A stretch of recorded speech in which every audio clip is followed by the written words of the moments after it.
Yeah.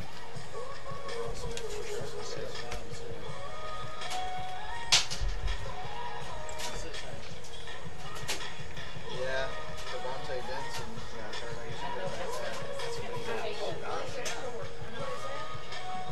Tom Portman's texting back and forth. He said Matt's response to the text winning tomorrow. And then I sent him back a text saying Matt started hyperventilating while showing the text. He said that's a lot of pressure. Two-star studs. Yeah, losing Devontae was bad, but when you think about it, they lost Devontae this year. Last year, they lost Cooper Flowers right before the end of the season. And then the year before that, Mark Marshall, Marcus Marshall, he was a couple in that year before. So, every year, they've lost their top running back the last 2 years, right? They have some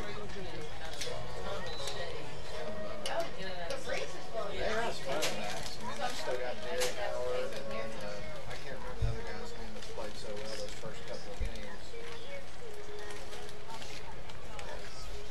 But losing Benson's a big one. Heck, is a lot like what Stanley was a really great starter. I mean, they typically a huge Yep. So they lost their starting safety against Tulane last night. Boston College just threw the ball over the top all night. I've never seen Boston College throw the ball like that. But they were last night at times I was Good watching. evening, everyone, and welcome to Chickamauga's beautiful Bill Stadium. Located on the campus of Gordon Lee High School. Correct stadium time is 6:58. We are approximately 32 minutes away from tonight's kickoff between the Darlington Tigers and your Gordon Lee Trojans. I think it just kind of depends on severity, a lot of different things.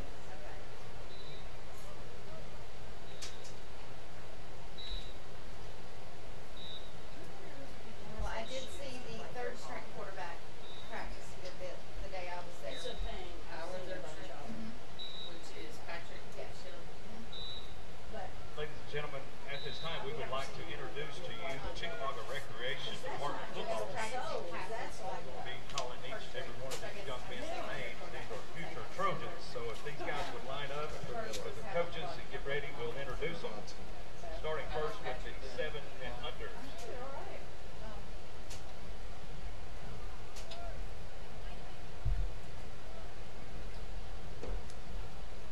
maybe they'll have a few trick plays up their sleeves this week. First player we have for the 7 and under Trojans is Blake Boyd, Brady Breelove, Caleb Keaton, Cam Brown, Colton Ware, Cooper Childs, Cooper Sane, Dakota Curry, Einer Smith, Ethan Bailey, Oh, I bet it is, yeah. Ethan Howard, Jake Collins, Jake Rudy, Jasper Beeson, Colby Ball, Maddox Beeson, Reese Cobb, Reese Langford, Ryland Williams, Samuel Swaggerty, and Tucker Edmondson.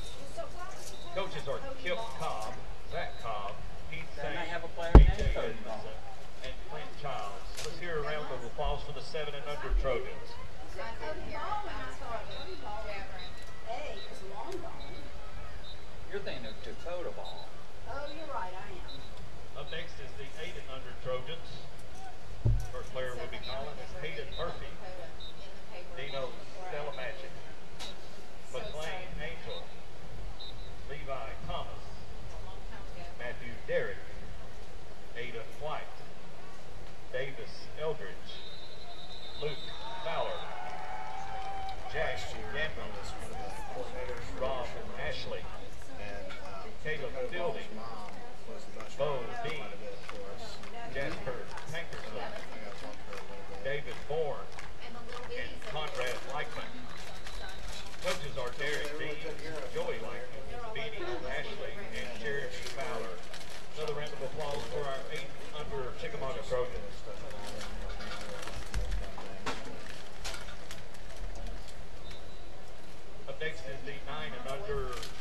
Trojans. First player we're calling is Brett.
Yeah, I'm here. I just had the mics muted.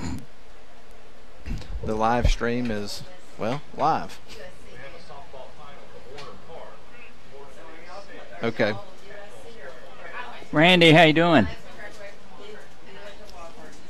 He says he's great. How about you? Great. 8 minutes till airtime. 8 minutes, okay. Radio stations and live streams stand by. Darlington Tiger football will be joined momentarily here on the Darlington Tiger Football Radio Network and Television Network. If you need food or beverages, now would be a great time to go to the refrigerator. Get what you need and grab a seat. Buckle your chin straps, as Steve will say when the broadcast begins.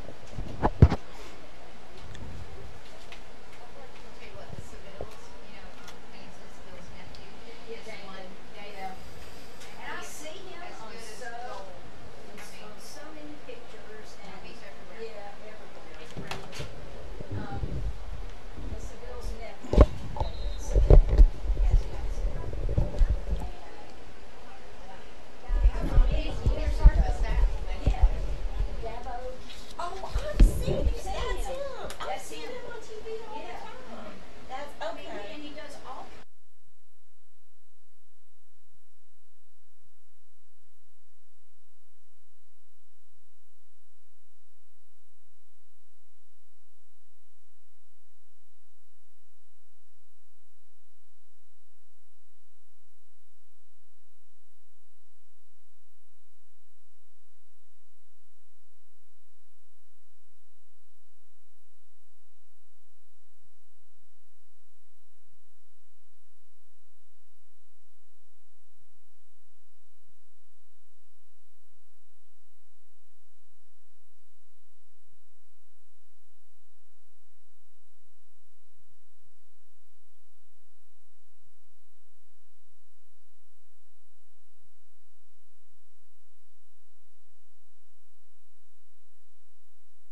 We never know it, huh?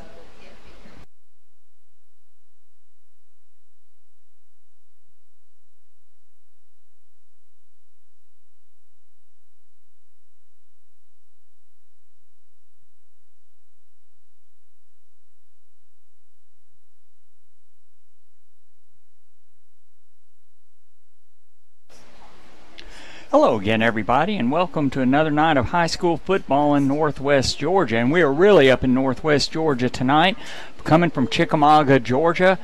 Billy Chapel Field at Billy Neal Ellis Stadium on the campus of Gordon Lee High School.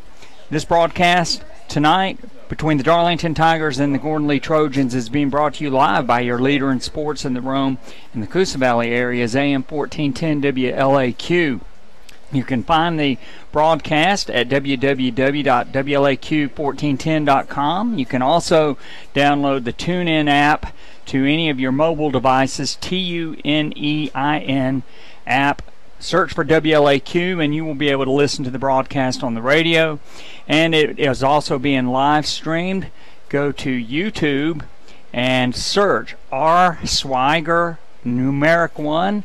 That is RSWIGER numeric 1 on YouTube, and you will be hooked into the broadcast so that you can watch it live, but it also will have the audio of tonight's broadcast hooked up with the video. I'm Steve Conrad. I'm here tonight from Chickamauga with Matt Davis. Matt, great setting for a football game, but boy, it is hot in Chickamauga tonight. I almost, not quite, but almost feel a little bit guilty because we're in the visiting press box equipped with a nice window unit, and it's probably, I don't know, a nice 72 degrees in here, whereas outside it's 86 degrees, feels like it's about 91. Humidity's been pretty high today, so it's hard to believe this, Steve, but this is the 5th week that high school football teams in the state of Georgia have been playing football, and we're still close to 90 degrees. That's wild. Well, it really is not any indication of wind tonight. And, you're thinking about all the news reports, everything on TV, everything you've been seeing is about all the wind over in East North Carolina and East South Carolina, but not a bit of that wind is over here.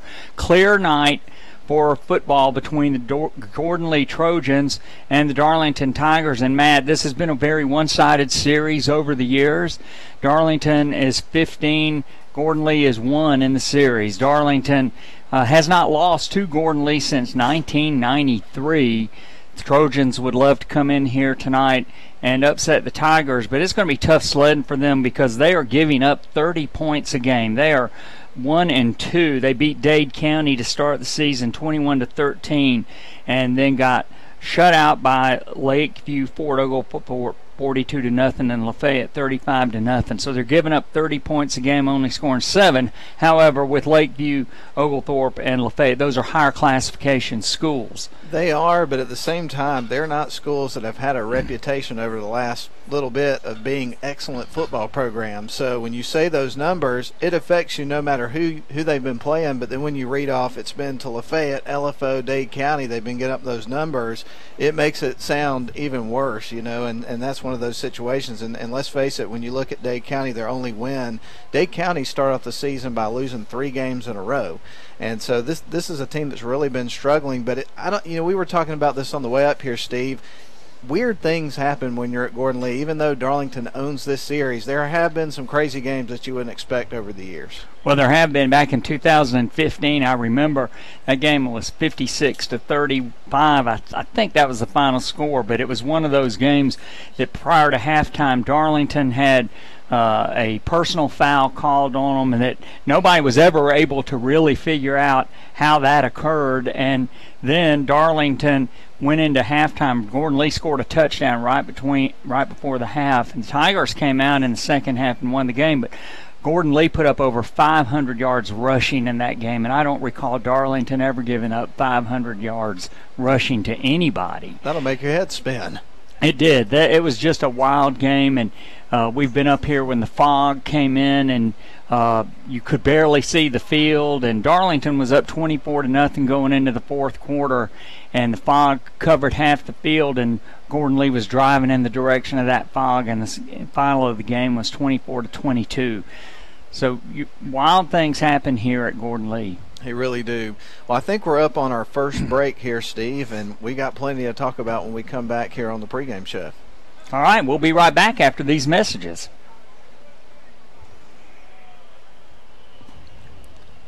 Good deal.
Matt, we're back here at Billy Ellis Stadium. We're going to be watching Gordon Lee and Darlington fight it out here in just about 9 minutes.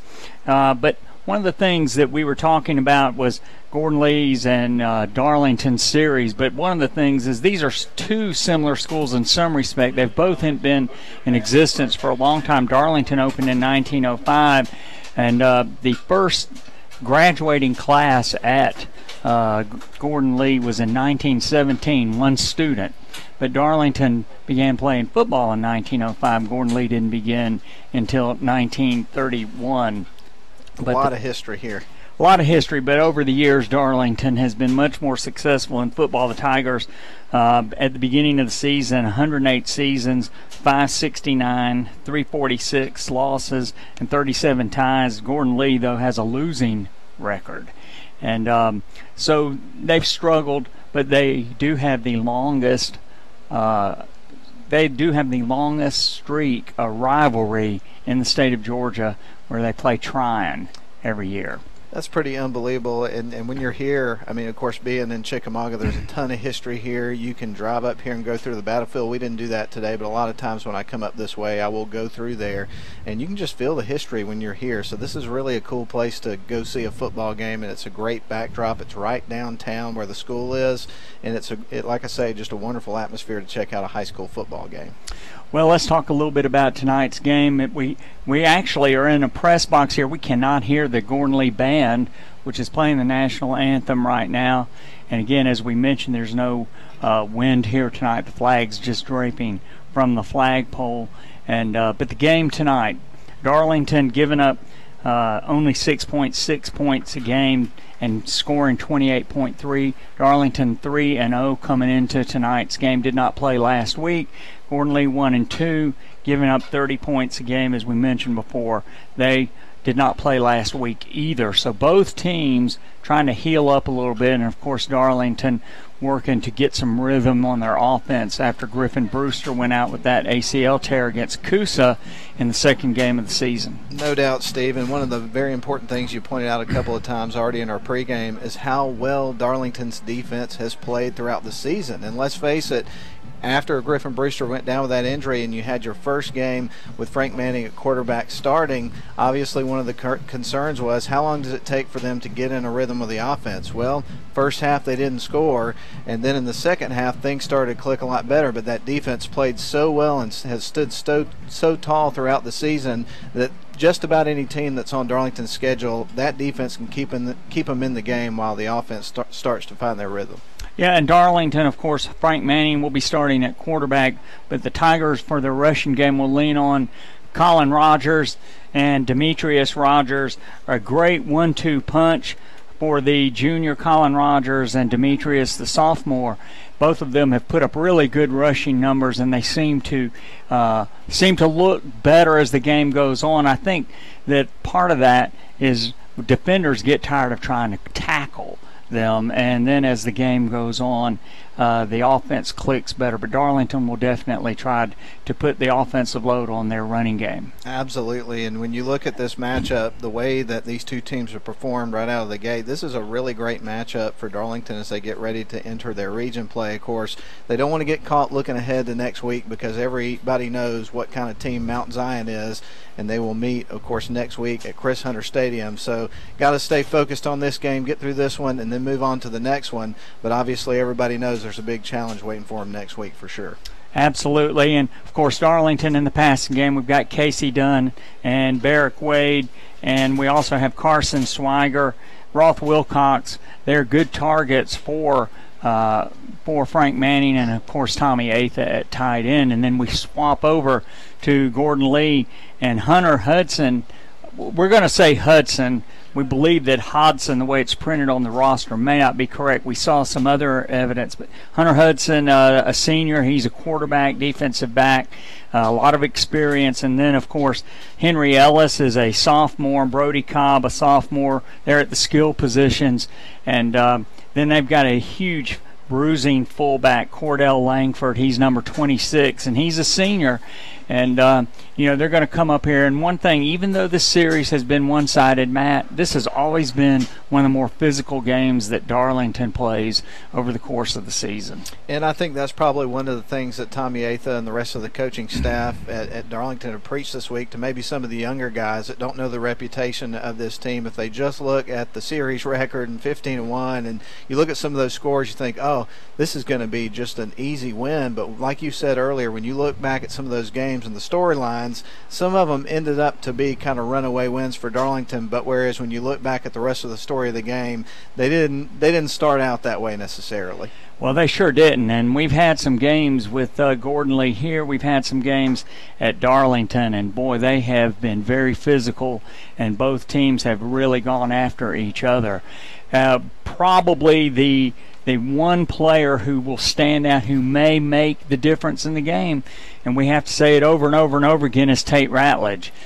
You look at him out there with every other player on the field, whether it's on Darlington or Gordon Lee, and he just stands out. He really does, and when you got a kid that's over 300 pounds and as tall as he is and with the physical build that he has, it's impossible not to pick him out and notice him right away. And, of course, the coaching staff here at Gordon Lee, they know about his reputation. Everybody around the state knows his reputation. I mean, the kid has people flying in on helicopters to have a look at him play and recruit him. So he's one of the biggest prospects in the state, and Darlington's really lucky to have him on their team. And we'll say this again. We say it every time he goes out to punt. It's just a comical thing to see someone that big and that huge punting the football, and he looks so graceful doing it. He does, and how many times last week, you probably remember this better than I do, how many times did he pin Sonoraville back inside their 10? I mean, he had some really good punts in that game and really helped the outcome of that game as well. Yeah, it really was amazing. The captains have come out onto the field for the coin toss, and we're going to send it back to WLAQ for a quick 1-minute break, and then we're going to come back with high school football. Get those chin straps buckled, ladies and gentlemen, and get ready for high school football wherever you are in the entire world listening to Darlington football. We'll be right back after this message.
All right, we're back, ladies and gentlemen, at Billy Ellis Stadium in Chickamauga, Georgia, on the campus of Gordon Lee.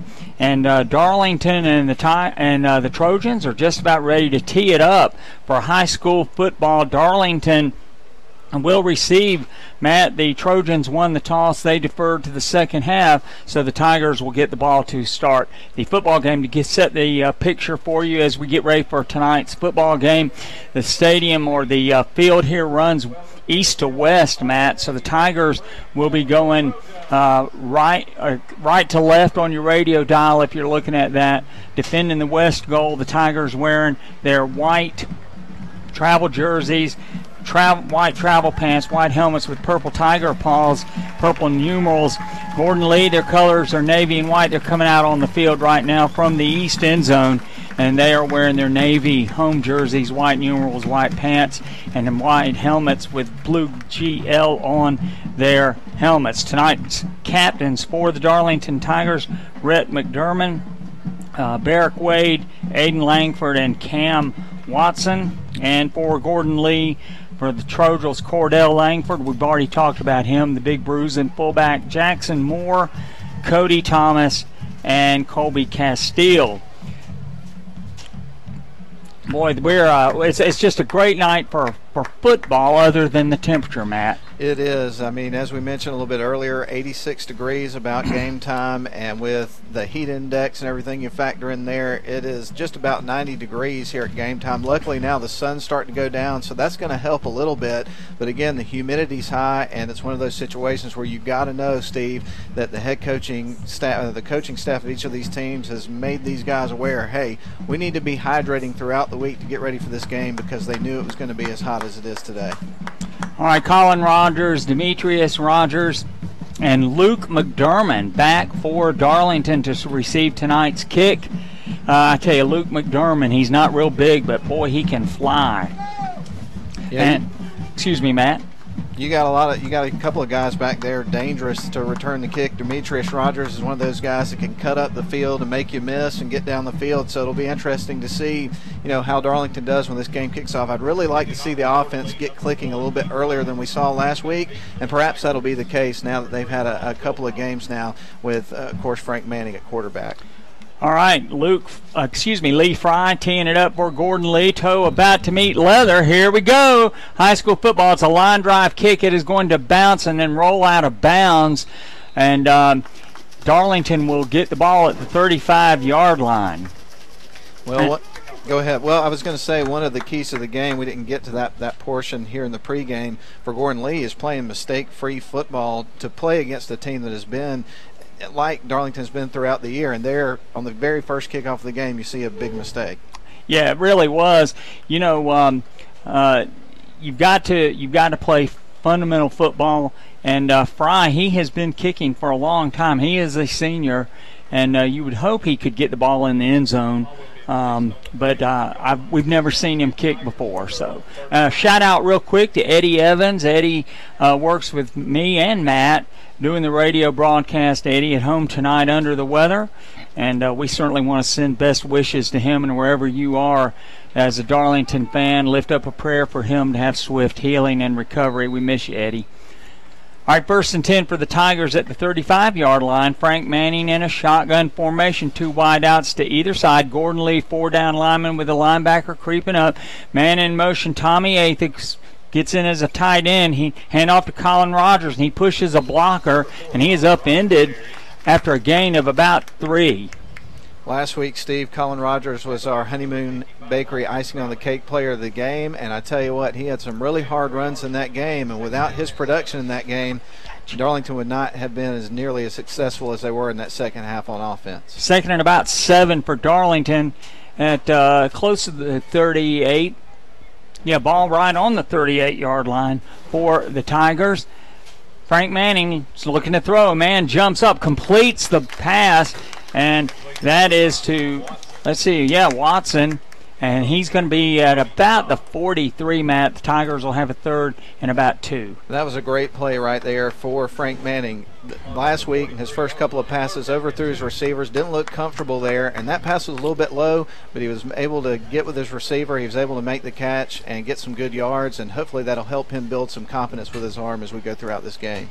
Only a minute into tonight's game. If you just joined us, Darlington and Gordon Lee. Frank Manning under center, power I formation, hands off to the fullback, and that's Colin Rogers. And number 26, we've mentioned him before. We mentioned him as an offensive player, but Cordell Langford wraps him up after a gain of about a quarter of a yard, and the Tigers are going to be short and will be forced to punt the football. Yeah, that was great defense there by the Gordon Lee Trojans. As you mentioned, their main guy, Cordell Langford, one of the linebackers, came in and made the stop, and that's a big-time stop there for Gordon Lee to stop the Tigers here on their first drive. All right, Tate Ratledge into punt for the Darlington Tigers. Here's the snap. Here's the punt. It's a high spiral. Fair catch called at the 19-yard line. Matt, that was really, really a great kick. Fielded by number 4, Brody Cobb at the 19, and Gordon Lee will scrimmage from there. And it was great for a couple of reasons. Number one, he got some good air under it, so it gave the opportunity for Darlington to get down the field. No opportunity for a return, and it pinned him inside the 20. So you're right, that was an excellent punt. All right, we got Tate Ratledge, and we have Luke Lewis, and again, number 55 for Darlington, Cade Brock. They are a 3-down lineman. They'll play almost the entire game tonight. They'll rotate from side to side, so nobody knows really where Tate is. Linebacker comes up, hand off to the tail, and he is going to be swamped at about the 20-yard line. A gain of about 1 for Gordon Lee on their first play. Yeah, not much there, and as we've talked about throughout our entire pregame and for the season for that matter, this Darlington defense is not going to give you much, and there on that play, they just closed the door, and Gordon Lee was going nowhere with that play. Second down and a long 9 for the Trojans, and their quarterback is actually number 3, Henry Ellis. He's under center, has a tailback, pitch to the tail coming this way. He's going to throw the football. He's got a man wide open, complete the 50, 40, 30, 20, 10, 5, and that's a touchdown. Jacob Neal, and he caught that pass. Nobody from Darlington was defending, and that is going to be an 80-yard touchdown pass for Gordon Lee. That was quite simply a case of caught the defense flat-footed. They were not ready for that play. He got behind the coverage, made a nice catch. They executed the play perfectly, and there was nobody there. There was nobody that was going to be able to get that receiver, number 2, Jacob Neal, and the Gordon Lee Trojans strike first. Wow. Yeah, that was really, really something, lightning strikes, and that was, I think it was Brody Cobb who threw that ball, number 4. I think you're right. Number Tucker 6. Miller. Tucker Miller. Tucker Miller. So an 80-yard touchdown pass from Miller to Neal. Gordon Lee is on the board. Lee Fry comes in for the extra point, and Miller, who just threw that touchdown pass, will hold. The ball's down. It is up, and it just gets over the crossbar, Matt. I thought it went under there for a second. Yeah, it just got over the crossbar. So, with 9:21 to play here in the first quarter, the Trojans strike first on a pass from the tailback to the wide receiver. And, wow, Matt, that didn't take long. It didn't take long, and when you look back at that situation, I was reading the same preview that you did about the Gordon Lee Trojans, and they got 3 different guys that they'll use at quarterback on this team, and you won't be surprised to find out that Tucker Miller is one of those guys. All right, Lee Fry, he is teeing it up for Gordon Lee. You know, Matt, you see so many games on television, and after a touchdown is scored, there's so long between the time that the touchdown is scored and the extra point is kicked and the kickoff. But here in high school, it doesn't work that way. They are ready to go right now. Roth Wilcox deep for the Darlington Tigers. He's standing at the 5-yard line. Lee Fry, he is going to kick off for the Gordon Lee Trojans on the far hash mark. And as we said, 9:21 to play. Toe meets leather. This is going to be a high short kick. Oh, it's going to come down to Barrick Wade at the 30. And I said because it looked for a minute like he was expecting someone else to catch it, Matt, and then it came down to him, and disaster was averted. Darlington will begin their second possession just outside of the 35-yard line. Close to the 36. Well, when it comes to field position, yet again, we're seeing Darlington set up shop in a real good position, like you mentioned, this time on the 36. Their first drive was on the 35. Now they got to get some positive yards and use that to their advantage. All right, Frank Manning, and as quarterback, he is spelling the injured Griffin Brewster, got injured against Coosa. He's in a shotgun formation with a halfback behind him. That's Colin Rogers. 2 wide outs to the far side. Hand off to Colin Rogers, 40.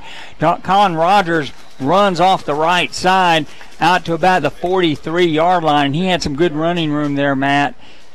He did. He just cut to his right, and he found a hole, and he got some yards. And he's also one of those guys that you can get some yards out after contact from. He just keeps those wheels turning and keeps moving. Tigers go into a hurry formation. Casey Gunn goes from left to right, 2 wide outs to the far side, 1 to the near side, and now Luke McDermott, he's going to do a speed sweep, and he cuts up inside, and great play by number 6, Tucker Miller, through that touchdown pass. Man, he came up and dropped Luke for about a 1-yard loss, and the Tigers are now going to have a 3rd down. The line to make is the 46, and the ball will rest on the 42. Yeah, the Darlington Tigers there, as you mentioned, on the sweep with Luke McDermott trying to get to the edge, but the Gordon Lee Trojans did a good job of setting that edge and not giving him any room to get out in front and run, and so not a big play there. Snap to Frank Manning. He looks a quick bubble screen, complete to Barrick Wade, 50, 45, 41. The ball's on the field. Get on that football!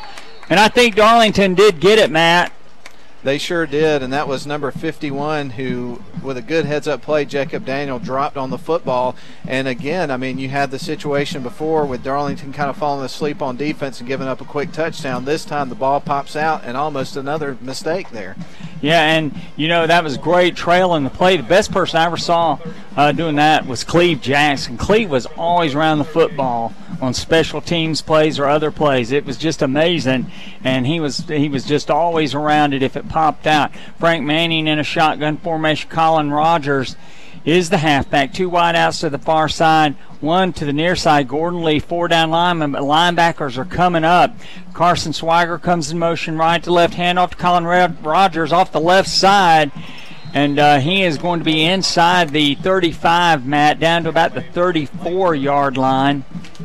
And let's see where they mark it. They had been on the 38. So this gain of about 4. And he added a couple of yards. I know you noticed that spin move from Colin Rogers, and we talk about what a hard runner he is, but he's got a little pizzazz in there every now and then as well. He sure does. Colin out, Demetrius in. He's to Frank Manning's left, 2 wide outs to this side, 1 to the far side, handoff to Demetrius Rogers. He sidesteps a man who shot up in the gap and came inside. and he's going to be dropped at about the 33-yard line, but he made something out of nothing, Matt. He really did, and I think when you watch that play, he didn't get a tremendous amount there, but you saw what he's capable of. He can really cut, he can move fast, he's quick, and he's one of those guys that can shake a couple of defenders. We're going to see him with some big plays in this game, I have a feeling. I think you're right. And Jackson Moore, who's playing at a linebacker spot, he just came around that side. I almost tackled him in the backfield, but a great athletic play by Demetrius Moore. Play coming in from the sideline. One wide out to the far side, 3 to this side. Frank Manning, quick pitch to Demetrius Rogers. He slips a tackler who comes up inside, and he is going to be down to about the 32. But again, Gordon Lee had a guy in the backfield. He just couldn't make the play. Yeah, you got to tip your cap to their defense. So far, they've stood tall to this Darlington Tiger offense, and now Darlington's got a decision to make here on 4th down. 4th down, ball rests on the 31-yard line, and the line to make is the 28. So this is going to be about 4th down and about 3. And the Tigers look like they are going to go for it. And now timeout has been called on the field. So let's see who is taking the timeout or the reason for it, Matt. I thought maybe Darlington was taking the timeout, but the referees are not acting like anybody called timeout. The linesman on this side stopped the clock. Tommy Atha is pointing to the other side of the field, but I don't know what that is all about. So the Tigers are lining up as if they're going to go for it. The Tigers trail 7-0 if you're just joining us. 5:27 to play here in the first quarter. Frank Manning in a shotgun formation. He's going to hand the ball to Demetrius Rogers. He's trying to get to the outside. He is not going to make it. Gordon Lee comes up. Number 6 for the Trojans, Tucker Miller, comes up and wraps Demetrius Rogers up for a loss, and the Tigers will turn the ball over on downs. Yeah, Colby Castile, number 8, had his hands on him, and Demetrius Rogers slipped the tackle, but in comes the very reliable, as we're finding out, Tucker Miller, and made the play, and just not a lot happening there for Darlington. You know, the Tigers have had two offensive possessions. They did move the ball a little bit that time, but they got stopped on 4th down and had to turn it over on downs. First possession was a 3 and out. Gordon Lee starting with the ball on their own 35-yard line. The nose of the ball just resting on the 35-yard line. 2 wide outs to this side, 1 to the far side. Can't see who the quarterback is. He is rolling to this side. He's looking downfield. That's Tucker Miller.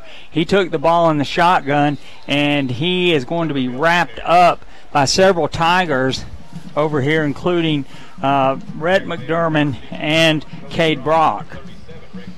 Indeed, defense was in good position that time, and as Tucker Miller started rolling out to the right, he didn't have anybody to go to and ended up being tackled for a loss. All right, and this is going to be well, they've got the ball on the 35 there, and also this game can be accessed if you visit Darlington School's athletics page. It will connect into the live stream broadcast too. Technology, what a marvel it is. Yeah, yes, anywhere in the world. Thanks to a Darlington fan for giving us that information. And penalty flag on the play. Let's see, this is generally an illegal procedure, but this is encroachment against the Tigers. So instead of 2nd and 10, Matt, Gordon Lee will have a 2nd and 5.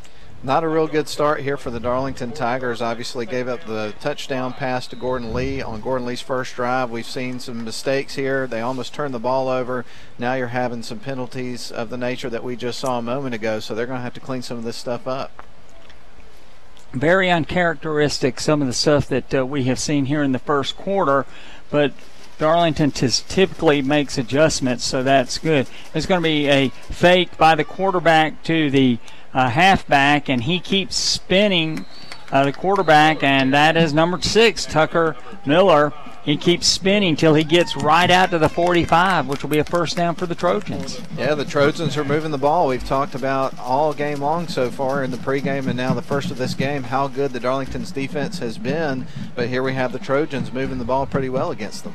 First down for the Trojans tonight. If you're just joining us, they scored on an 80-yard touchdown pass from Tucker Miller, who was in the tailback position.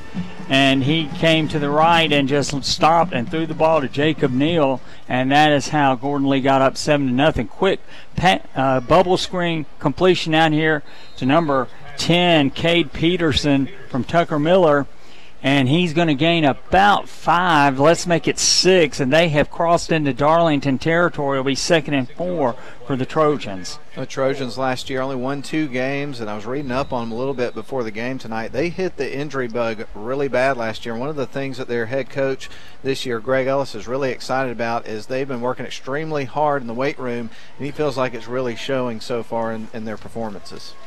All right, Tucker Miller in a shotgun formation, 2 wide outs to the far side, and Darlington's moving a man outside. Miller rolling to his left. He's looking downfield. He tucks the ball. He is inside the 45-yard line and knocked out of bounds at about the 43, and that'll be another first down for Gordon Lee. I tell you what, Tucker Miller, he's got some fast wheels, and he's pretty elusive. Got away from the defense, got another first down.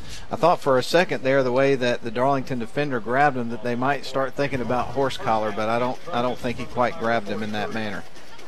So no penalty on the play, but Gordon Lee, second first down of this drive, and they're starting to move the football. And Tucker Miller, he is coming in with the play, so he is the player at quarterback right now for the Gordon Lee Trojans. 1 wide out to the far side, 2 to the near side, and shotgun formation. Darlington bringing some pressure, looking downfield, incomplete, intended. Intercepted. Wow, Matt. I saw that ball go flying over, but that was intercepted by number 1, Casey Gunn, and Darlington will have possession of the football at about the 35, at the Tiger 35. And I got to tell you, Steve, Casey Gunn, he was standing in the very right place. That ball was thrown right to him. He just reached out, made the catch, and now Darlington's got the ball. All right, and I just got some information that Hunter Hudson has a torn meniscus. Oh, okay. And so that's why he is not playing for the Trojans tonight at the quarterback position. And I'm standing in the press box. There are these windows here, and if I'm not standing just right, I can't quite see some of the field and miss the interception completely. Frank Manning hands the ball to Colin Rogers off the right side, and Colin Rogers is going to blast his way out to about the 41-yard line. A gain, Matt, of about 6. Yeah, good play for Darlington to get something going here on that first play. He'll take 6 yards on first down, and now they got themselves ahead of the chains, which is what you want. And so maybe this will be a situation where they can we really are. I mean, he is getting a lot of touches in this game, and you know, obviously he's probably the fastest kid on this team, as many touches we're seeing him get. So it's going to be interesting to see how his energy level holds up throughout the game. Yeah, that's one thing. If you're playing every play and you're at the quarterback position, that is a big deal. It is. On special teams, quarterback, defense, he's all over the place. He's going to be worn out. 1st and 10 for the Trojans at their own 22-yard line. 3rd possession of the night. Tucker Miller under center, I formation, hands off to a man coming up at the middle. He's got running room out to about the 28-yard line, right through the middle of the Darlington defense. And that may be the last play of the first quarter. Let's give him the 27.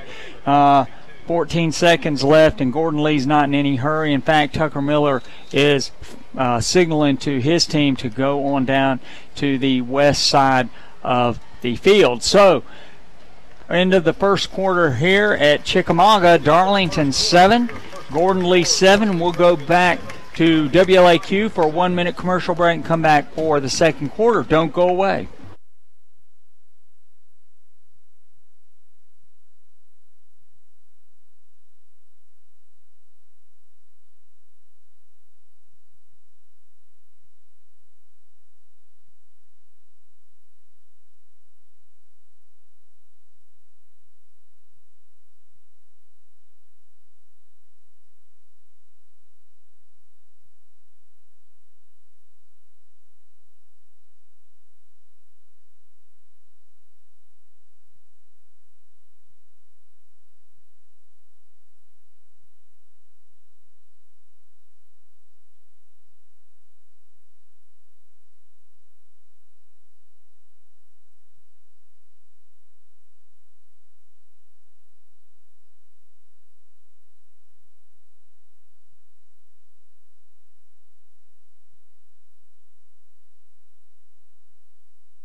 All right, back here at Chickamauga, Matt, you got some scores for us? I do, and everyone I'm looking at, I want to check to make sure they're right because they surprised me. Right now, Model's up over Dade County 2-0, so evidently they obviously got a safety in that game. Gordon Central over Pepperell 7-0. North Murray's up over Calhoun 3-0. North Cobb Christian over Tryon 7-0, and Rome's getting beat by Carrollton 9-0. I feel like I'm living in Bizarro world or something. Something always happens when you're at Gordon Lee, doesn't it?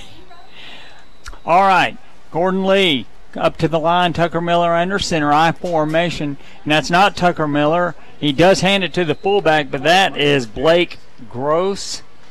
And he is a sophomore. He is the quarterback for the Trojans right now. And the fullback takes the ball, Matt, close to the 30, and Gordon Lee will have a third and about 2. Glad you're with us tonight on WLAQ. This is getting our football coverage started tonight, but we've got a ton of stuff coming up. Of course, after the game, you can flip over to the 95.7 The Ridge, our sister station, for the Rome Orthopedic Center High School Football Scoreboard Show, but not before you find out who the Honeymoon Bakery icing on the cake player of the game is. All right, this is Gordon Lee. Their quarterback is in a shotgun. That's Tucker Miller. He's going to hand off to the halfback who blasts his way out close to the 35. Just on the other side of the 35-yard line, that'll be first down for Gordon Lee. Yeah, Brody Cobb with the carry there, had some fast wheels, found a lane, was able to get the first down. The chains are moving. Gordon Lee Trojans have been moving the ball in this football game. Well, they have, and, of course, if you're just joining us on their first possession, they threw an 80-yard touchdown pass from their tailback. It was a tailback pass to a wideout. And then Darlington just got a touchdown pass from Frank Manning to Casey Gunn. 1st and 10, Tucker Miller in a shotgun. He hands it off to a halfback who comes out to about the 37, maybe a gain of 2. Yeah, that was the same player, Brody Cobb, that picked up the first down on the last play. Did a good job on that play, gave him the rock again. Not a lot doing there, just to pick up a short gain. Very hot evening up here in Chickamauga if you're just joining us. 91 degrees was the heat index at the start of the game, but the sun has gone down, so hopefully temperature will drop and it will be easier on the players. I formation, power I, 3 running backs in the backfield. Oh, that was actually Tucker Miller, who he was actually the middle man, Matt. And so he got the ball. He tried a pass, and it was knocked down by Tate Ratledge. I thought Tate might get a roughing the passer penalty there. No kidding, but no flag came out, and so this puts up a 3rd down and long situation here for Gordon Lee, and we'll see what they do with it. Darlington, this has been the best series in terms of their defense so far in the game. The line to make for the Trojans is just outside of the 46-yard line, and the ball is just inside of the 37. So this is going to be a 3rd and a long 9 for the Gordon Lee Trojans. Tucker Miller in a shotgun formation, trying to get everybody in place. 1 wide out to this side and 2 running backs close into his left behind the left guard. Man in motion comes this side, and that is going to actually, that was Tucker Miller that is number 8, Colby Castile, who got the handoff, and he is dropped on a speed sweep for a loss, and it'll be 4th and about 10.5, maybe even 11 for Gordon Lee. Yeah, it really looks like Darlington's starting to figure out this offense from Gordon Lee. It was almost like one of those light bulb moments over the last few plays. There has been nothing there for Gordon Leg, and Darlington gets a big stop. Good to see Griffin Brewster down on the sidelines without crutches tonight. Still has a brace on his leg. High snap, and here's going to be a good punt. Demetrius Rogers lets this ball bounce, and it is wobbling around and then rolls inside the 20, Matt, down to about the 16, and the Tigers will scrimmage from inside their own 20. And that'll be the first time of the night. Their first 3 drives of the games, their own 35, their own 36, their own 36. So this is the first time in the game that Gordon Lee has pinned them back inside the 20 to start a drive. So they got to go over 80 yards to get into the end zone. So that's a big weapon when you got a punter that can get out there and flip the field like that and put, the opposing team in a situation where they got to go that far to score. This is one of those situations now. 9:24 to play in the second second quarter. Tigers need to have one of those long drives. You need to grind it out. Keep in mind, Gordon Lee will get the ball to start the second half of tonight's game. So Darlington 1st and 10, ball at their own 16-yard line. Frank Manning in a shotgun brings a man in motion left to right. That's Tommy Eighth, who lines up at tight end. 2 wide outs to the far side. Hand off to Colin Rogers. 20, 25. Colin Rogers weaving his way through the secondary of Gordon Lee, and he's going to be out, Matt, to about the 26, very close to a first down. Really good run from Colin Rogers, and we've talked about that all season long, how far this young man has come since he got a little extra playing time last year because of injury. And I tell you what, man, he has been a lot of fun to watch, particularly the last couple of games. Yeah, you can just see his confidence growing, and he's only a junior. We'll get him another year. Shotgun formation for Frank Manning. 1 wide out to either side. He fakes the ball to Colin Rogers. He's rolling to his right. He's going to throw the ball complete to Tommy Atha coming across the middle. Atha dropped the ball when he got hit, Matt. And there Casey Gunn was to recover that football.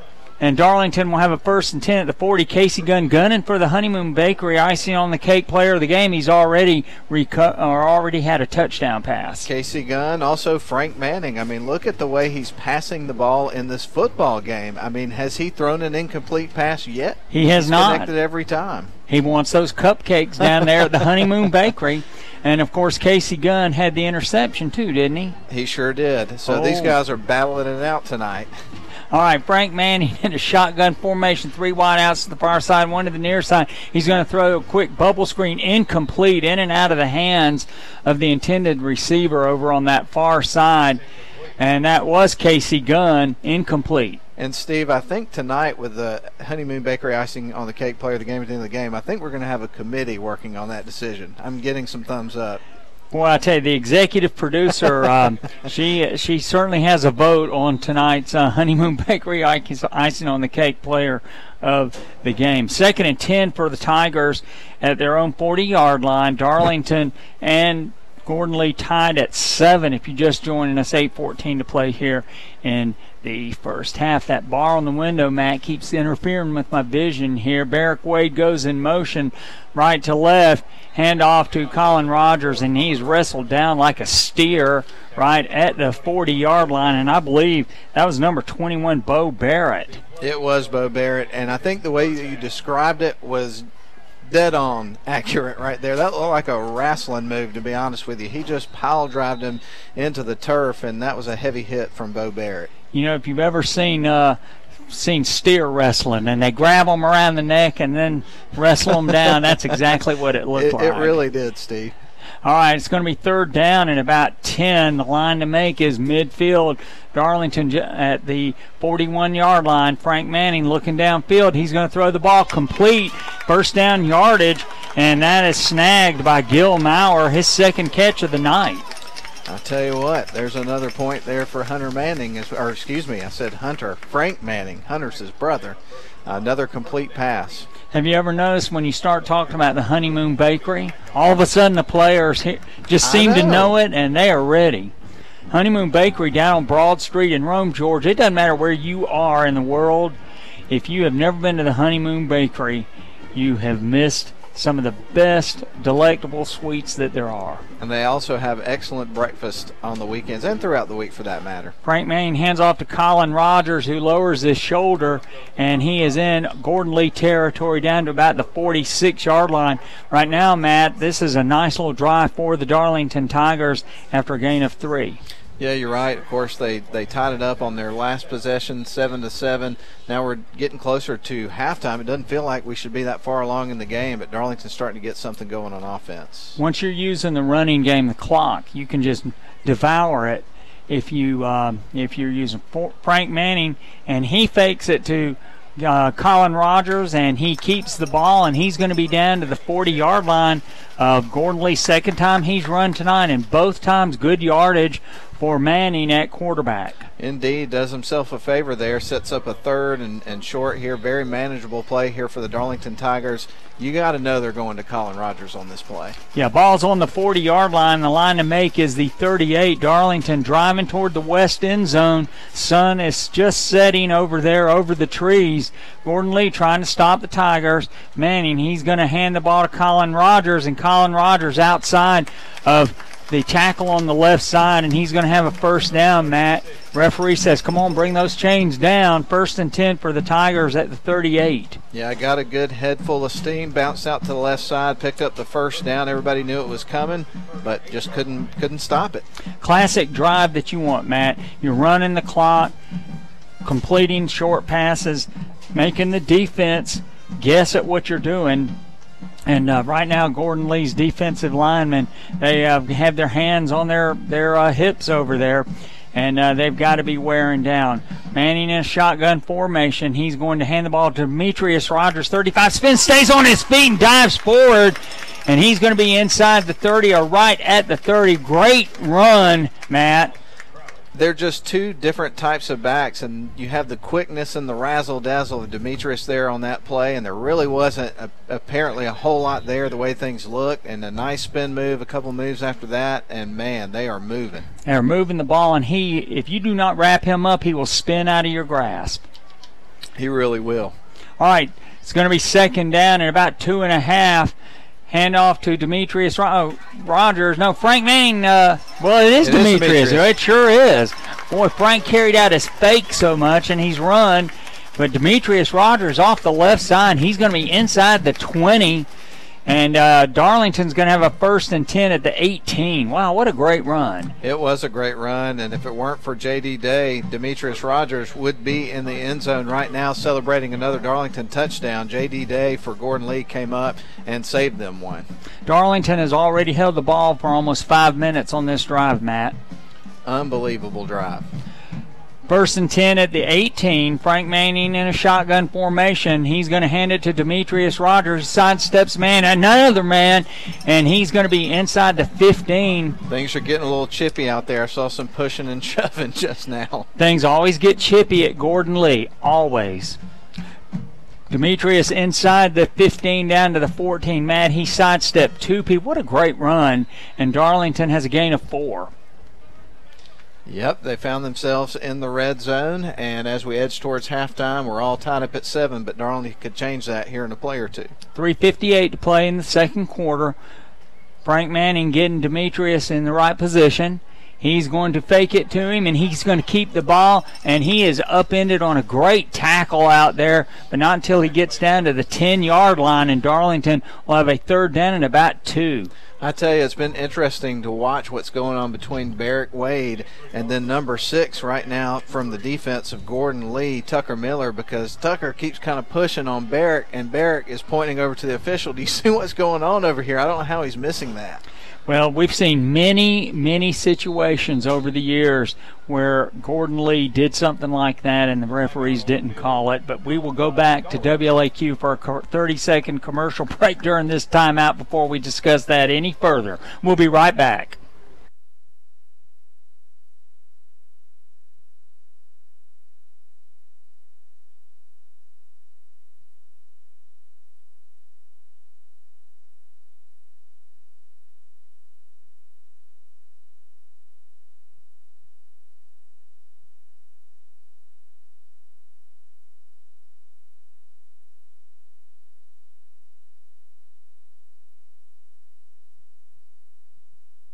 All right, back here at Billy Neal Ellis Stadium, Matt, Darlington started at their own 16-yard line and has a 3rd down and about 2 at the 10-yard line of Gordon Lee. It's just been a long, methodical drive, and if you're like me, this is the kind of football I like to see. Strong running game, few passes interspersed, but you just really grind your opponent down, and that's what the Tigers are doing right now. And, Steve, I've got some really interesting scores I want to share with you right now. Going from the offensive side of the ball. They really do, because if you're at this game, you're watching it on television or listening to it on the radio, you can tell that the momentum has totally shifted to Darlington. And you're right, if Gordon Lee can get out here and have a strong drive, they can kind of start to tilt that back in their direction. Yeah, you know, if they could get a strong drive, maybe put up some points, and then get the ball to start the second half, then they have shifted the momentum tremendously to themselves. Okay, Alex Little teeing up the ball on the far hash mark at the 40-yard line, and Gordon Lee has two men deep. They're about at their own 10-yard line. I think one is Tucker Miller, and the other, I believe, is Brody Cobb. All right, here we go. Get ready, ladies and gentlemen. Toe is about to meet leather. As soon as we get the signal, the referee has just said, let's go, guys. And here it is. Toe meets leather, high end-over-end kick. And it's going to come down to Miller at the 5, and he's running up the far side, weaving around, and he gets out to about the 28. The ball is out of bounds.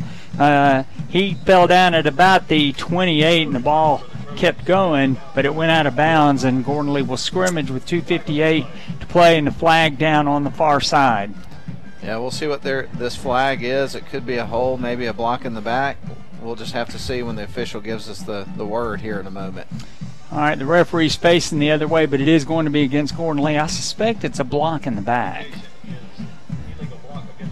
Illegal block against the Trojans, they said over the PA. Yeah, we're over on the far side from the home press box. We can hear the PA a little bit if we're listening for it, and they did say an illegal block. You know, Matt, more and more schools are going to where they have visitor press boxes. And, I like it. Yeah, we're over here in a nice air-conditioned press box, enjoying that tonight. I don't know if we've ever done a game where it was 90-something degrees outside and we were this comfortable. I haven't even broken a sweat yet. Not tonight. 13-yard line for Gordon Lee. And they're going to be in an I formation, wide out to either side, hand off to the tail, and he is going to be out to about the 15-yard line, just trying to get a little running room there, Matt. Very conservative, trailing by 7, under the shadow of their own goalpost. They don't want to take any chances. No, definitely not. They are in a position right now where only down by 7. They're in position to stay in this game. And like you say, they don't want to do anything tricky here. They just want to try to get themselves away from their own end zone as much as possible. And if there's room for them to get something going on this drive, fine. But you don't want to give the other team quick 7 points here off of a mistake. All right, second down, about 7. Miller in a shotgun formation. He has the ball rolling here to his left. He's looking downfield. He escapes as he gets out to about the 25-yard line. He is a nice little runner.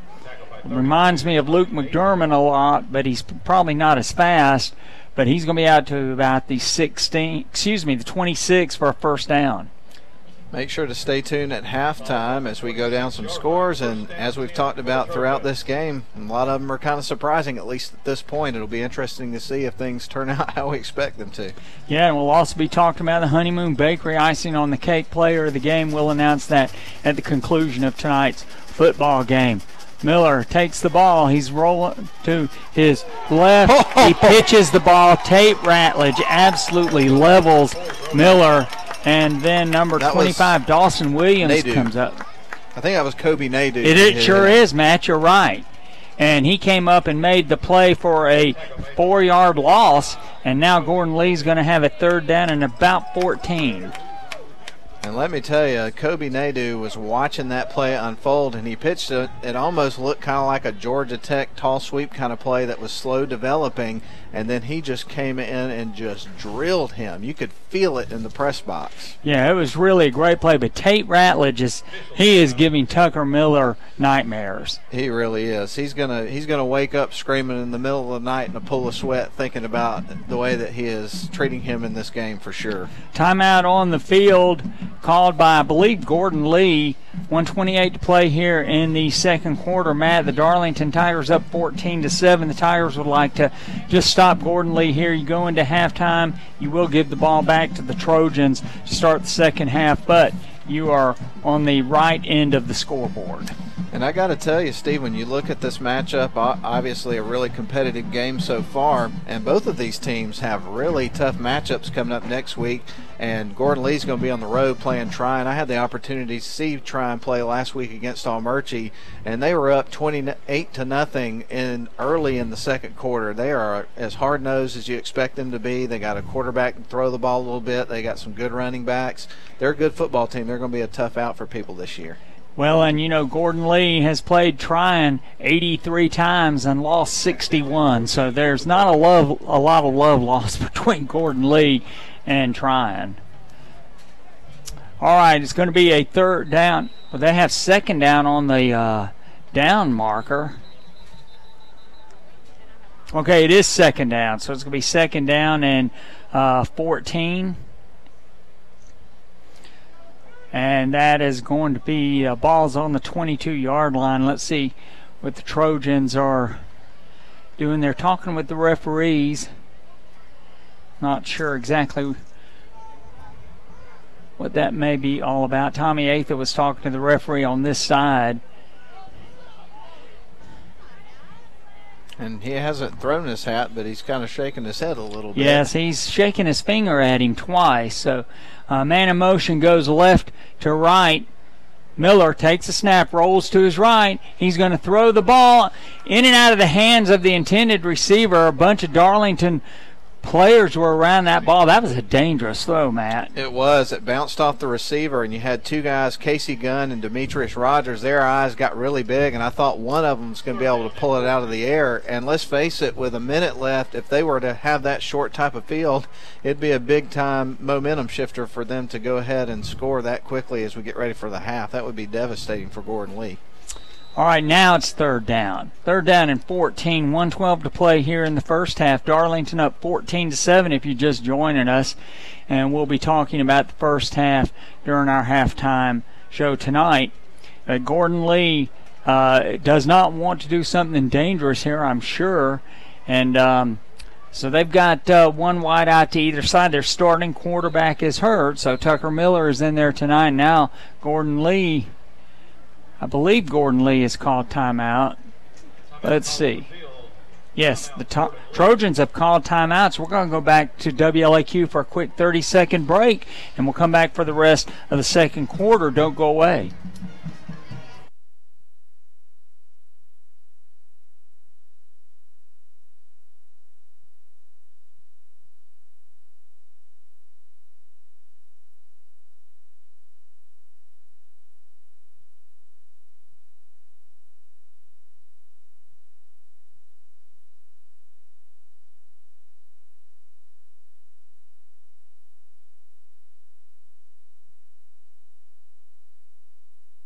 Back here at Chickamauga, if you're just joining us, Darlington up 14-7, 1:12 to play here in the first half, Matt. You know, Darlington just struggled a bit on offense, and then the Frank Manning, Casey Gunn touchdown pass, then that long 6.5-minute drive in the second quarter for a touchdown, and the Tigers look to be in good shape, about ready to go into halftime. 3rd and 14 for Gordon Lee at their own 22. Tucker Miller in a shotgun formation. He takes the ball. He's looking downfield, and he is going to throw the ball way downfield. Darlington had a defender who was behind the receiver, Demetrius Rogers, I believe, over there. Is that Demetrius Rogers? I think Casey Gunn was also over there. Yeah, Casey Gunn. But he had great position, and he slowed down so the receiver would have to run through him to get to the ball. Incomplete, and Darlington may get really good field position here because Gordon Lee has to now punt on 4th and 14. I don't know if the timeout situation is right on the clock or whatever, but if they get good field position, have a couple timeouts, they got some time to work with. Absolutely. 1:06 to play here in the first half. Gordon Lee, here's the snap. Darlington puts him in on, but Demetrius Rogers is going to take the ball at the 42, and he is immediately smacked by a Gordon Lee player. And guess who it was? Tucker Miller. Tucker Miller. Everywhere tonight for He Gordon really Lee. is. On special teams, defense, he's playing starting quarterback. The kid is everywhere. So let's see what Coach Atha decides to do right here. 1st and 10 for Darlington at their own 41-yard line. 58 seconds left. The Tigers have a couple of timeouts, so plenty of time to get down into scoring position. Frank Manning out with the play. Tigers huddling up. Boy, Tate Ratledge just looks so different. He's just taller than everybody else out on the field. Frank Manning in a shotgun, takes the ball. He's rolling to his right. He's going to throw the ball complete to a man who steps out of bounds at the 46-yard line. That's number 9, Gil Maurer. Yeah, positive play there on 1st down. Obviously, Darlington's not going to take any big chances here as we're this close to halftime, but who knows what we'll see here on these next couple of plays to see what they can get going here late in the first half. Gain of 5, only took 3 seconds off the clock. Frank Manning takes the ball, throw quick to Barrick Wade on a quick screen, and Barrick Wade gets dropped at the 50, and Darlington, I believe, will call a timeout here. So Coach Atha calls a timeout, and 44 seconds left here in the first half. Yep, and when we get to halftime, I'm sure that the big kahuna back in the studio, he's rounded up some scores for us, and we'll relay those some to you, courtesy of Rome Orthopedic Center, which you can listen to the scoreboard show tonight after this game on 95.7 The Ridge, and maybe the most interesting show of the year, way things are going right now in a lot of these games. Football is a strange game, and sometimes it just seems like one particular day or one particular night just has all kinds of crazy games that happens in high school football. It happens in college football. I don't think it happens in the NFL because the NFL has such parity. There's rarely crazy things that happen. Yeah, I guess so. I have to admit, I watch a little bit of the NFL, but I don't treat the NFL like I do college and high school. When it comes to Friday nights, all about the high school football. On Saturdays, I will watch college football from the first kickoff at noon until I just can't keep my eyes open any longer. But then on Sunday, if the Falcons are playing, I'll watch them. If there's a really big matchup, I might watch it, but I'm not going to watch it all day like I do the others. Catch up on your sleep since you watched all those games on Saturday. Frank Manning, he takes the ball, and Rogers gets the handoff, and he's going to be inside the 48 down to the 47-yard line, which will be a first down. 36 seconds left here in the half. The Tigers have one timeout left, and they need to get at least 20 yards for a field goal attempt. Frank Manning looking downfield over the head of his intended receiver down here. That was Barrick Wade on the near side, and he could not get up to that ball. Yeah, it looked like he had a couple of defenders right around him as well, so it was probably just as well that the throw was a little bit high and just out of bounds, incomplete. 2nd down and 10 for Darlington at the 47-yard line of Gordon Lee. Waning seconds of the first half. Darlington up 14-7 if you're just joining us. Frank Manning in a shotgun formation, 3 wideouts to the far side. He fakes it to Colin Rogers. He's going to keep the ball. He'll be inside the 45 to about the 43, and now Coach Atha calls his final timeout.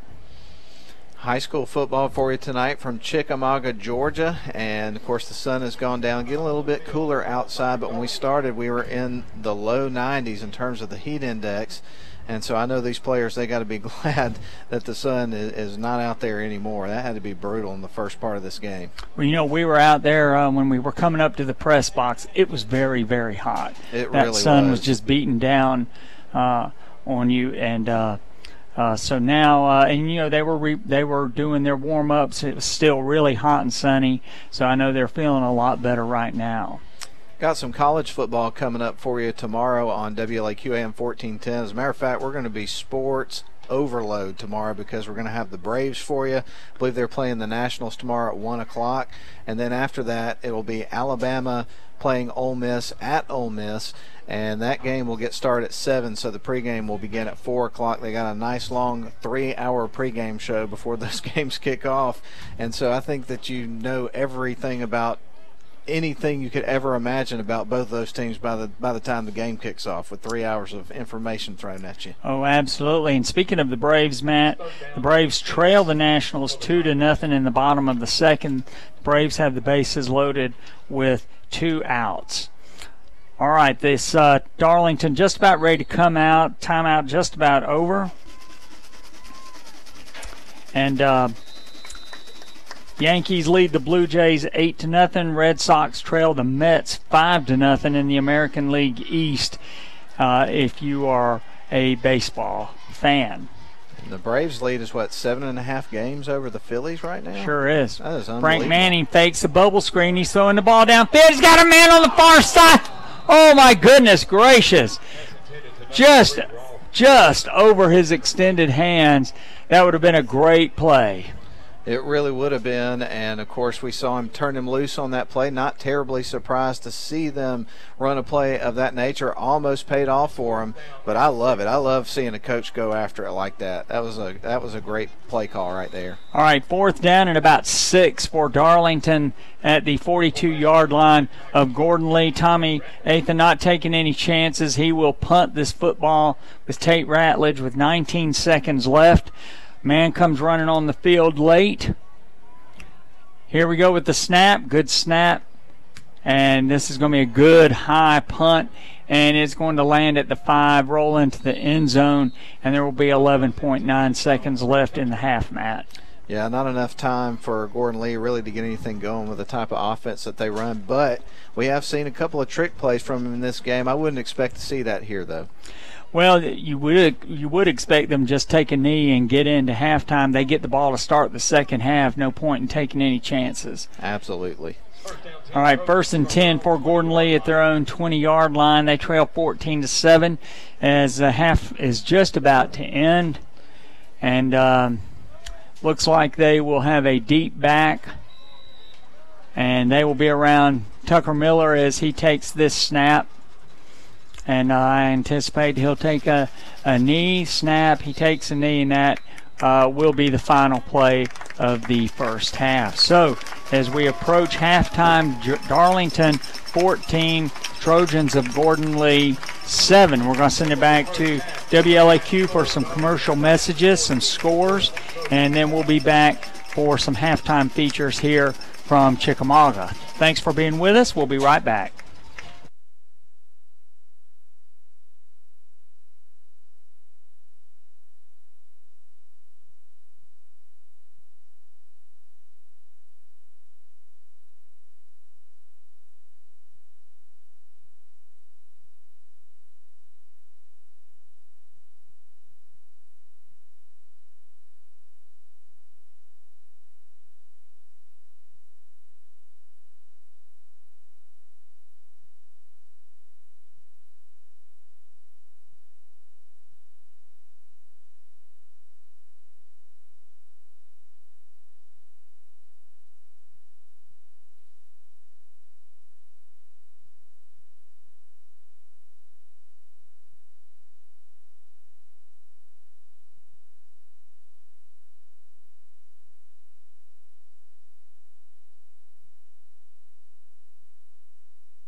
All right, back here at Gordon Lee, Steve Conrad with Matt Davis bringing you halftime activities here at Chickamauga. The Gordon Lee Marching Band and Flag Corps are out entertaining the fans who are here tonight, Matt. We're up here in a nice air-conditioned press box. I was trying to pick out what they were playing because it almost sounded kind of faintly familiar to me, but I got to tell you, they got a really good marching band up here at Gordon Lee. I'm really impressed with what they're doing right now, and I tell you what, it wouldn't be high school football on a Friday night without that part of it as well. Love getting to catch these high school football marching bands. Yeah, and they've always had a very, very good marching band. They've got some people out riding bicycles. Never seen that before? Yeah, I've never seen that. They're riding through the people who are marching, and there have been no mishaps yet. So hopefully they won't have any. But they've always been a very good band. And when they come down to Darlington, and you're on the home side, and they're facing you, you really hear them, and they're really good. They've always been a good band. Well, let's talk a little bit about the first half. Matt, not very many penalties. Darlington had one penalty for 5 yards, and Gordon Lee only had one penalty for 15 yards. So a very clean game from that standpoint. There was some chippiness as we observe at Gordon Lee whenever we come up here. But talk a little bit about both teams. Darlington, 14 points, 5 possessions. Two touchdowns on 5 possessions, 24 rushes. Frank Manning was 8 for 11 passing. That's impressive. And when you think of where he started out, coming into the game a couple of games ago in the Coosa game for an injured Griffin Brewster to where he is at this point, I mean, the light bulb's really been coming on for this young man, and he's played a heck of a game tonight, and I've been really impressed with the progress that he's made so far in the last couple of games. Well, I am too, and we talked about the fact that the first half of the game against Sonoraville, you could tell he was nervous. Settled down in the second half. The Tigers put 20 points on the board in the second half to win that football game, but a lot of it had to do with Frank just having the command of the team, and he's really looking sharp tonight, gunning for the Honeymoon Bakery icing on the cake player of the game. Darlington had 9 first downs. When you consider the Tigers really struggled offensively to start the football game, that's great. But that long drive in the second quarter that lasted about 6.5 minutes, 84-yard drive, that just really was a model of efficiency, and the Tigers looked great. 2 punts for Darlington. Absolutely, and again, we're seeing another situation here where the Darlington defense has played a pretty solid game. Of course, you had the first play of the game, which was a trick play from Gordon. Well, it wasn't the first play of the game, but the first big play from Gordon Lee in this game, an 80-yard touchdown pass play. It was a trick play, and kind of caught the defense flat-footed. But aside from that, Gordon Lee's moved the ball okay between the 20s, but the defense has stood tall, and that's the only score they picked up in this game. It is, and they've run the ball 13 times and thrown 6 passes, so they have run 19 plays to Darlington's 35 plays. That tells you a lot. It does, and that long drive, again, those are the kinds of things that start taking a toll on a defense if you're out there on that grinded-out thing and your offense is not moving the ball. So Gordon Lee, other than the 80-yard touchdown pass, like you said, it was a trick play, but it counts. And Gordon Lee's Tucker Miller threw the ball to Jacob Neal on an 80-yard touchdown pass from the tailback, Tucker Miller, to the wideout, and that was a score for Gordon Lee to start the score. And they only have 4 first downs, and they've punted the football 1 time. 1 turnover, and that was Gordon Lee threw an interception to Casey Gunn, who saw cupcakes from the Honeymoon Bakery in his eyes as that ball came to him, and he has an interception for the Darlington Tigers tonight. Scoring again for Gordon Lee, an 80-yard touchdown pass from Miller to Neal. Fry put up the point. Gordon Lee was up 7-0, and then a 34-yard touchdown pass from Frank Manning to Casey Gunn. Little put up the point before the first quarter ended, and the score was tied at 7. And then Darlington went on a long, time-consuming drive, which ate up over half of the second quarter. 2-yard touchdown run by Colin Rogers capped off that 84-yard drive. And Little put up the point. The Tigers are up 14-7. Gordon Lee gets the ball to start the second half. And so right now I'm sure that the Tigers are making any necessary adjustments they have to make on defense, and everybody's getting hydrated. Absolutely, and like you say, there's some really positive things that we saw there in that first half.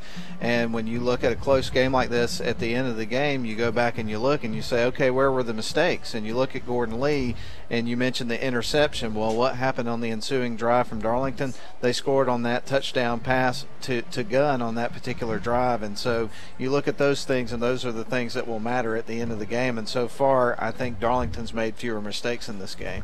Well, you know, they have as the game went on, but you remember in the first quarter, about halfway through the quarter, we said Darlington was making some uncharacteristic mistakes. There were some missed tackles, looked like some mental mistakes. But, you know, you're talking about boys who are 16 to 18 years old.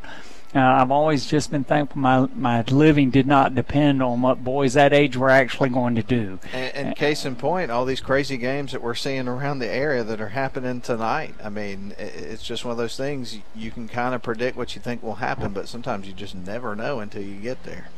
All right, halfway through halftime tonight, Darlington up 14-7 at the half. We're going to send it back to WLAQ for some commercial messages, and then we'll come back, talk a little bit about college football coming up this weekend. Don't go away. We'll be right back after these messages.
All right, back here at Chickamauga, Billy Ellis Stadium, Bobby Chapel Field at Billy Ellis Stadium. Matt Davis, Steve Conrad here tonight to bring you the battle between Gordon Lee and the Darlington Tigers. Matt, we were talking on the way up here how odd things happen at Gordon Lee, and this has been the only game I can ever remember where there was so much uncertainty about where the game was actually going to be played since the GHSA and Rome News Tribune both said Darlington would be hosting the game tonight.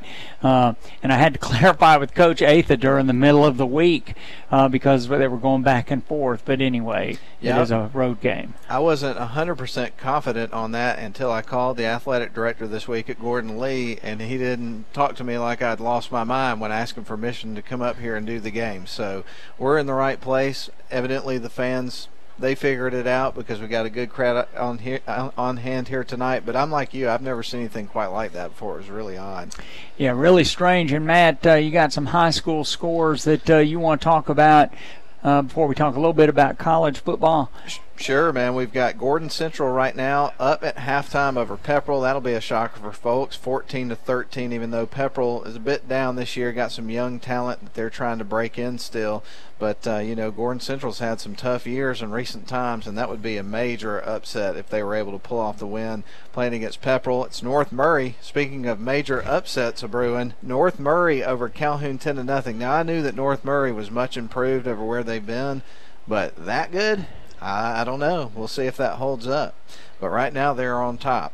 It's a Model over Dade County, 14-0. Evidently Dade County's fallen on some pretty hard times here. Model with an opportunity to pick up their first win as region play begins in 7AA, and those are the games that count at the end of the year in that brand of football to find out which teams will be standing at the end of the year for the playoffs. Good one going on at Branch Bragg Field. Chattooga and Coosa in a hard-fought battle, tied at 13 apiece at halftime, we're told. Also, this one will surprise, I think, most people listening. North Cobb Christian 21, Tryon 7. That is a big shock. North Cobb Christian has really struggled over the past few years. Tryon has had a much better team, and that is a surprise. That one's one of those ones where maybe they got a little overly confident after the win they picked up, so lopsided over Almerchi, and maybe came into this game not with the right mindset or something. I don't know what's happening there. Maybe North Cobb Christian is just that much better than what they looked like last year. I don't know. This one's surprising to me. Carrollton over Rome, and really when you look at Rome's schedule, I think people viewed Carrollton as the last team on the schedule that really had any chance whatsoever against Rome. And most people I talked to over the last week or so said, I think Rome will beat Carrollton by 3 scores. Well, so far, Carrollton's up 23-14 over Rome at Barron Stadium. That is really a surprise. But Carrollton's very good. They've got a very good football team, and you have 2 well-coached teams with lots of good athletes on both sides of the ball on both teams. And so you're going to see games like that, and Carrollton has come to play. And I think Rome's won like 30 games in a row. And could the streak come to a close tonight? I certainly hope not, being a Rome fan and a citizen of Rome, Georgia. But, its streaks come to an end at some point. It could be tonight. Maybe not. Rockmart over Almerchi. This is not going to surprise anybody. Rockmart, the front runner in 7AA. Even before the season started, every coach that I talked to out of 7AA, and I talked to pretty much all of them, said, Rockmart's going to be the team to beat this year without question. It's a battle for second place, and right now they're proving that. They're up over Almerchi 48-0, and that game is not at halftime yet. Wow. Running clock in the second half. Running clock. Mount Zion, this will probably surprise some folks right now. Well, now that they've gained the lead. For a little while in that game, I think Christian Heritage had the lead, but now Mount Zion is on top 22-14 at half. And that's pretty much what I've got.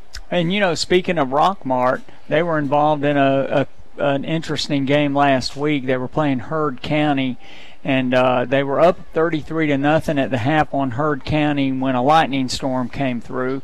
And the Heard County coach said, well, we're going to just accept the outcome now and don't want to play the second half. It was reported that they had forfeited the game, but the GHSA rule is that once a half has been completed, it is an official game. And in a situation like that, the GHSA can approve the completion of the game at the point that it is if the coaches have talked about it and they agree, the referees do. So it was a completed game, but Rockmart, over a good Heard County team, laid the wood to them. Absolutely. I'd heard that the top running back from Heard County did not make the trip for that game, was not available to play, and so certainly that affected them. But then, of course, Emory Jones, that big-time quarterback that's now at Florida for them, obviously he's not there anymore, has affected them. But they're still a team that's been ranked in the top 10 the first few weeks of the season. So I was a little bit surprised that Rockmart beat them as badly as they did. And it was a whipping. It was a whipping. All right, segue over to college football. Last week, Kentucky breaks their losing streak against Florida. 31 consecutive losses, and down in the swamp, and Kentucky rushed for over 300 yards. And Gordon Powers is about to go up the stairs here. He is from Kentucky, spent a lot of time there, so I think he was pretty excited about that victory for the Kentucky Wildcats. Yeah, they rushing for over 300 yards against Florida down in the swamp, and obviously Dan Mullen has a lot more work down there than people thought. And then over in Tallahassee, Florida State almost losing to Samford, and probably should have. Willie Taggart is not getting off to an easy start in Tallahassee. And now he's got to go play Syracuse, and normally you'd think about that matchup and you'd think, oh, even if they're having a down year, that should be an easy win. Well, Syracuse has been building some momentum. They're off to a good start here to begin the season, and that game's being played at the Carrier Dome. So that might be a very bad situation for Florida State. I kind of think they're going to rally the troops in this game and put together a win, but that one could go either way. Yeah, the honeymoons are short in the SEC and in the ACC. And, it was a shocker, I think, for a lot of people that Georgia did what they did to South Carolina. The Bulldogs just have tremendous athletes and tremendous depth over there. And Desmond Howard had even picked South Carolina to win the SEC East. And so it was a big game. Think you heard about that, Steve? Maybe a little bit. But we're just in the third week of the season. Things will start shaking out. A lot of games will be canceled because of the weather this week. But a big game down at Auburn tomorrow. Nobody really knows what LSU has because nobody really knows how good Miami is. LSU whipped Miami pretty handily. But their offense still looks pretty shaky, and Auburn's defense is just unreal. Yeah, that one was I picked some games from my buddy Ian Griffin of V3 Magazine on Thursday mornings, and we got that one. I had a really hard time figuring out which team to pick. So, to be honest with you, I picked the home team. I went with Auburn in that one, but my eyes are going to be on that game. I'm looking forward to checking that one out. Of course, one of the things that we have happening this weekend, which we don't see happen very often, and thankfully so, is with Hurricane Florence. Isn't that the name of the hurricane that was coming through over in South Carolina, North Carolina? A lot of games got postponed, so you won't get UCF and North Carolina coming up tomorrow. And UCF had a similar situation last year as Georgia Tech was going down there to play, and they had to cancel that game last year. So that's 2 years in a row that they've had to cancel a game. Then you've got West Virginia and NC State. That game's postponed. ECU and Virginia Tech. App State had a game that was postponed. So pretty unusual to see that happening, but it does happen on occasion. Yeah, it does. And again, one other game of interest tomorrow. Ole Miss has been talking a lot. They've done everything except say bring on Bama, and I think everybody learned last year when Vanderbilt did that's not what you want to say. But Alabama will go down to Oxford tomorrow. Great receivers at Ole Miss, but they gave up 41 points to Northern Illinois, so I'm not sure that their defense is ready to play against Alabama. No, and let's face it, Alabama is working it from both sides. Obviously, everybody knows about the depth on their defense, but their offense is absolutely unbelievable, and now that they've got Tua, and I'm not even going to try to say his last name. I worked on it for a lot last year and still can't seem to hone it. I mean, he's an unbelievable quarterback that brings another dimension to that team, so I don't even think it's close. Yeah, probably not. But I will say this, Steve, one game that I'm really interested in next week is seeing how Texas A&M and Alabama square off against each other, because Texas A&M looked unbelievably different against Clemson last week. That was a heck of a football game. Well, it really was, man, and part of the problem that I, at least in my opinion, watching Texas A&M is they were flying to the ball and they'll hit people, but they don't wrap up people very well. They're not a very good tackling team, and if you don't tackle Alabama's players, goodbye. That's a good point. So coming to the end of the warm-up period here at up in Chickamauga, Matt, we got the second half coming up here. Darlington will kick off to Gordon Lee to start the second half. The players from both sides have finished their warm-ups, and Gordon Lee's got to get something going on offense. They really do. I mean, when you look at that first half, they scored on the one big play early on and really weren't that much of a threat, even though they did move the ball a little bit between the 20s. But, you know, this is one of those games where I could somewhat see it being a close game in the second half, but the way that Darlington was starting to build some momentum there in the late part of that first half, I could also see them busting it wide open if they can get a stop here as Gordon Lee starts with the ball and get something going on offense on their first drive of the second half. All right, Darlington about ready to come out on the field. Alex Little will be teeing it up for the Darlington Tigers. Let's set the stage for you here. Darlington in their white travel uniforms, white jerseys, white pants, purple numerals, white helmets, purple tiger paws. They'll be going right to left on your radio dial. They'll be defending the west goal. Gordon Lee, navy and white, their colors, navy home jerseys, white numerals, white pants, white helmets, a GL on the side of their helmets. They'll be defending the east goal. They will be receiving the kickoff for the second half. 2 men deep for Gordon Lee, and that's going to be Brody Cobb and Tucker Miller. Tucker Miller, do-it-all man for Gordon Lee in the first half. Buckle the chin straps. Here we go. Toe meets leather. High end over end kick. Not particularly deep. Comes down to Miller at the 15, and he's going toward the far side, and he's in the middle of the field, and he's at midfield, and he's going to be at the 45. He stays on his feet, and he's finally tackled inside Darlington territory at about the 38. And, Matt, that's just poor kick coverage for the Darlington Tigers. And a great effort there by Tucker Miller. Got down to the 50 where I thought he was going to be hauled out of bounds, pushed the defender essentially out of bounds, and then got another 10, 12 yards out of it after that. You know, he's not particularly big, but he's very athletic, and I'm very impressed with number 6, Tucker Miller, the junior, who is playing quarterback tonight because Hunter Hudson has a torn meniscus.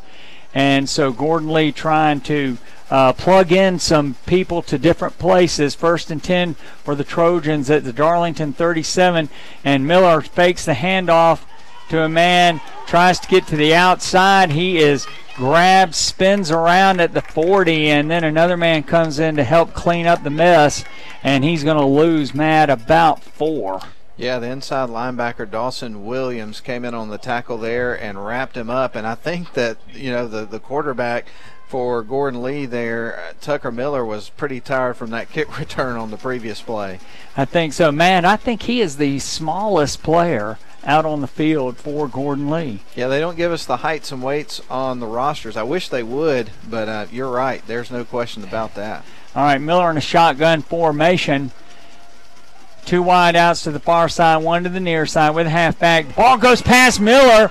He's picking it up. He's looking downfield. He's going to throw the ball in and out of the hands. Oh, my goodness gracious. In and out of the hands of Cam Watson. I don't know how he missed that ball. It was thrown directly to him. Miller just made a mistake there. I know somebody else that doesn't know how he missed it, too.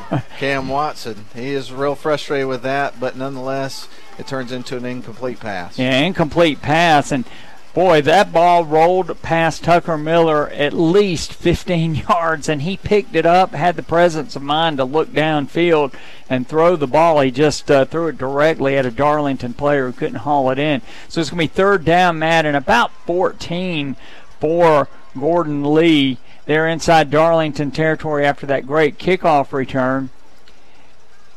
Miller fakes it to the halfback, and he's going to run the ball straight up the middle. He's going to be wrapped up at the 35-yard line, well short of the 1st down. The line to make is about the 27 of Darlington. Be a 4th down and at least 8.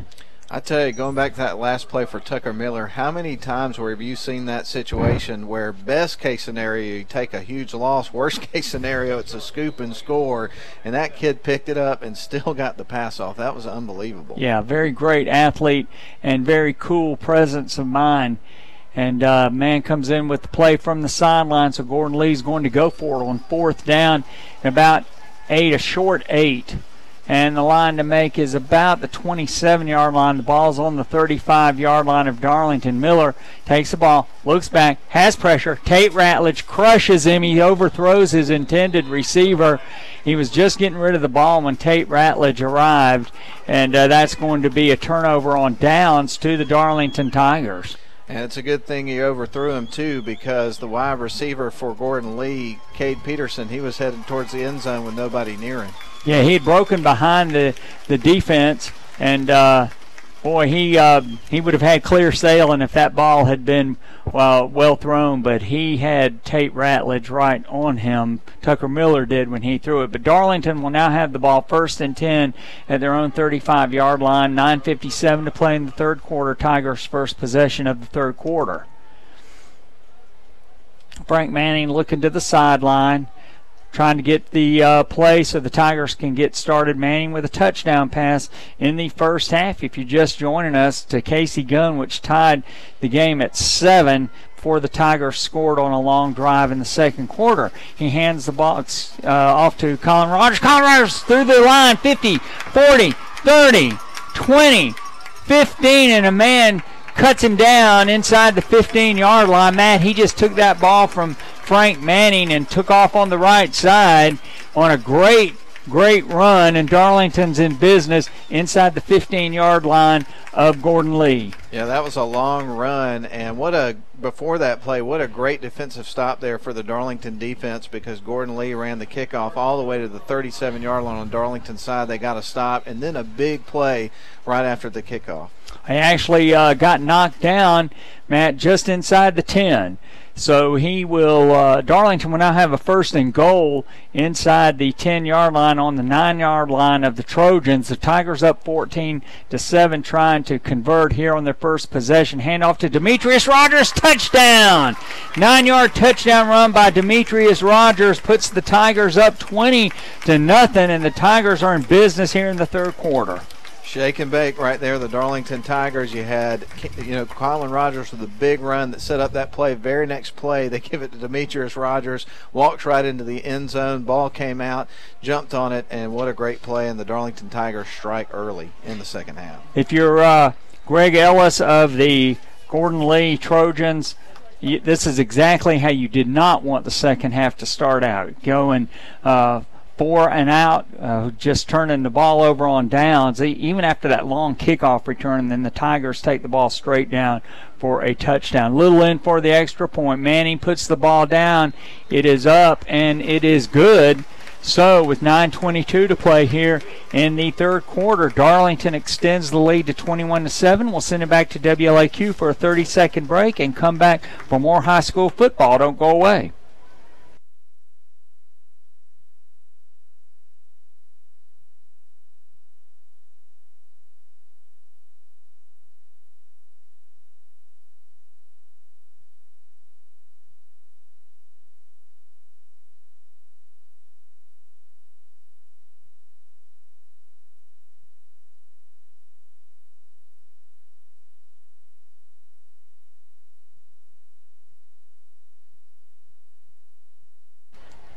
All right, back here at Chickamauga, Darlington struck quickly, Matt. 2-play drive, 65-yard drive.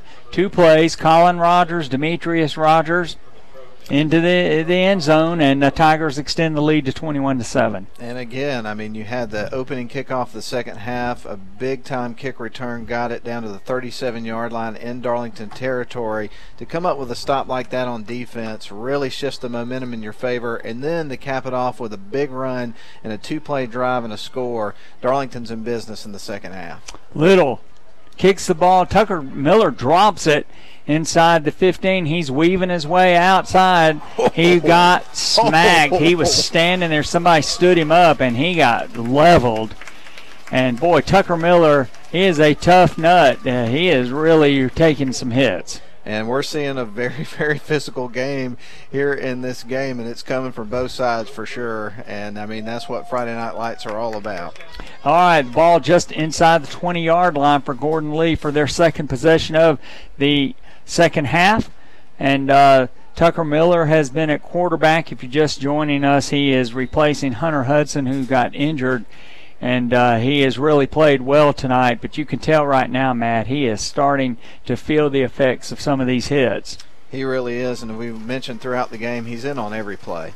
I formation, hands off to the tail, and he is, well, hello, Tate Ratledge, and Tate Ratledge bear hugged him and fell down, and that took care of that at the 20-yard line. You are not kidding, and he just picked him up and dropped him on the turf, and we talked about it getting a little chippy. There was some pushing and shoving after that play for sure. Yeah, there is, and there's a player down. Is there a player down? I think so. I think the trainer so. just went out. Yeah. I think it's a Darlington player. It's hard. It's a Darlington player is down. Don't know who it is. But, wow, Tate Ratledge, he just grabbed him and threw him down. A timeout on the field for an injury, so we're going to go back to WLAQ for a 30-second break, and we'll be right back after these messages. Don't go away.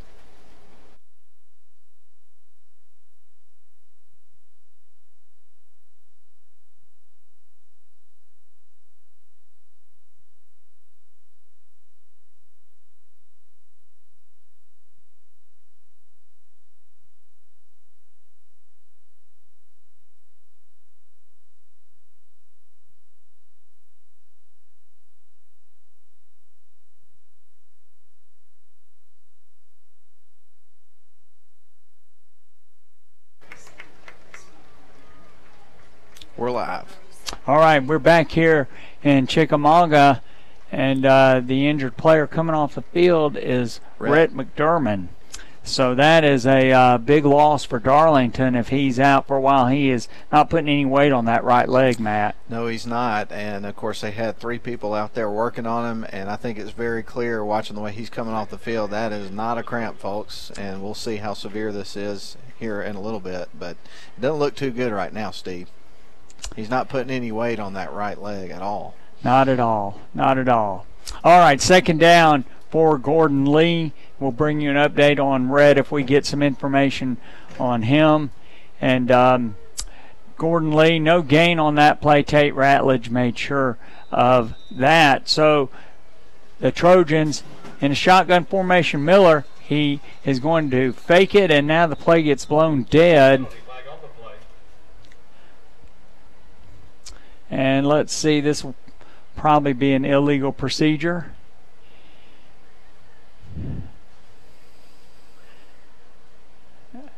Oh, encroachment against Darlington. So that's the second one tonight that the Tigers have had.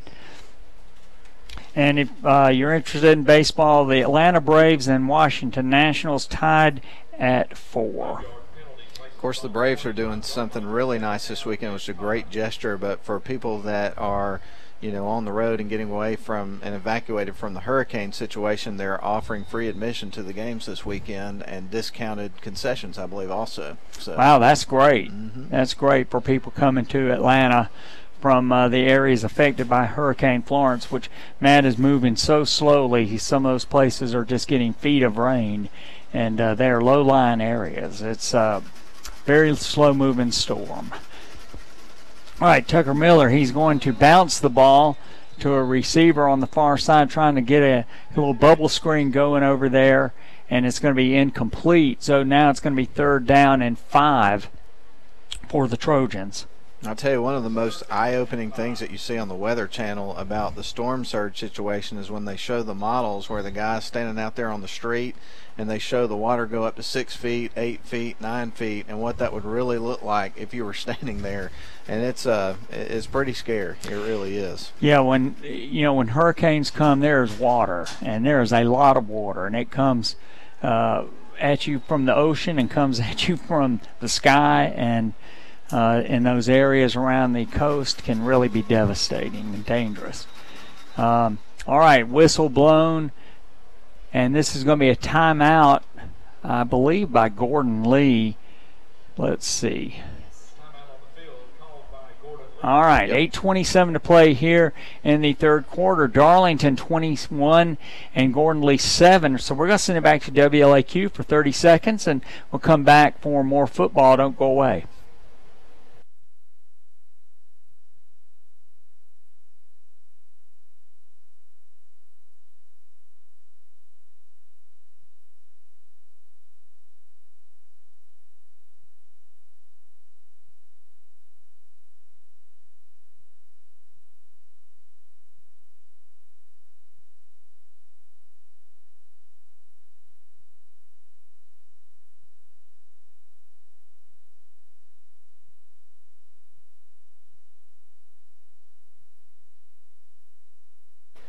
All right, back here in Chickamauga, timeout still on the field. Matt, Rome and Carrollton. Second quarter, and Rome is now up on Carrollton 35-29. I tell you, it's been billed as a big-time game that people want to see. It's on television on GPB tonight. I know they've got a huge crowd over there at Barron Stadium. They're getting their money's worth, aren't they? Well, they sure are. And between the two teams, they've scored 64 points in the first half. And you know, Rome last year scored more points than any other team in the state of Georgia in history. I did not know that. Wow, big barn burner at Barron Stadium. 3rd and 5. Miller pitches to his halfback. Matt, did that ball come out? It did. It did. Looks like Darlington may have gotten it too, and they did. Boy, it did. Darlington recovered that ball at the 20-yard line of Gordon Lee, and that was number 4, Brody Cobb, the sophomore, trying to get some running room, and he was dancing around and lost the football, and now the Tigers are going to have a short field. And it looks like Cam Watson from the Darlington Tigers is the young man that came up with that ball, and he was celebrating as he was sailing down the field with it after picking it up and getting up from the pile. All right, 1st and 10 for Darlington. The referees are talking right now. Let's see if they're going to give Darlington the football. And if they do, that'll be the second turnover of the night for Gordon Lee, but we're not 100% sure that'll be the call. We'll see. Well, you know, Gordon Lee's given up 30 points a game. Darlington's got 21 at this point, and a short field. You would think the Tigers would be able to convert to a touchdown here. And so they're not giving the ball to Darlington, so Darlington won't have that short field we were just talking about. After a long conversation by the referees, they have had their conference and have come over to Tommy Atha to explain to him their decision. And, you know, Matt, from here, all we saw was a big pile of people that looked like a rugby scrum, so it was very difficult to tell exactly what happened, and it looked like Darlington had recovered a fumble, but they have changed their decision.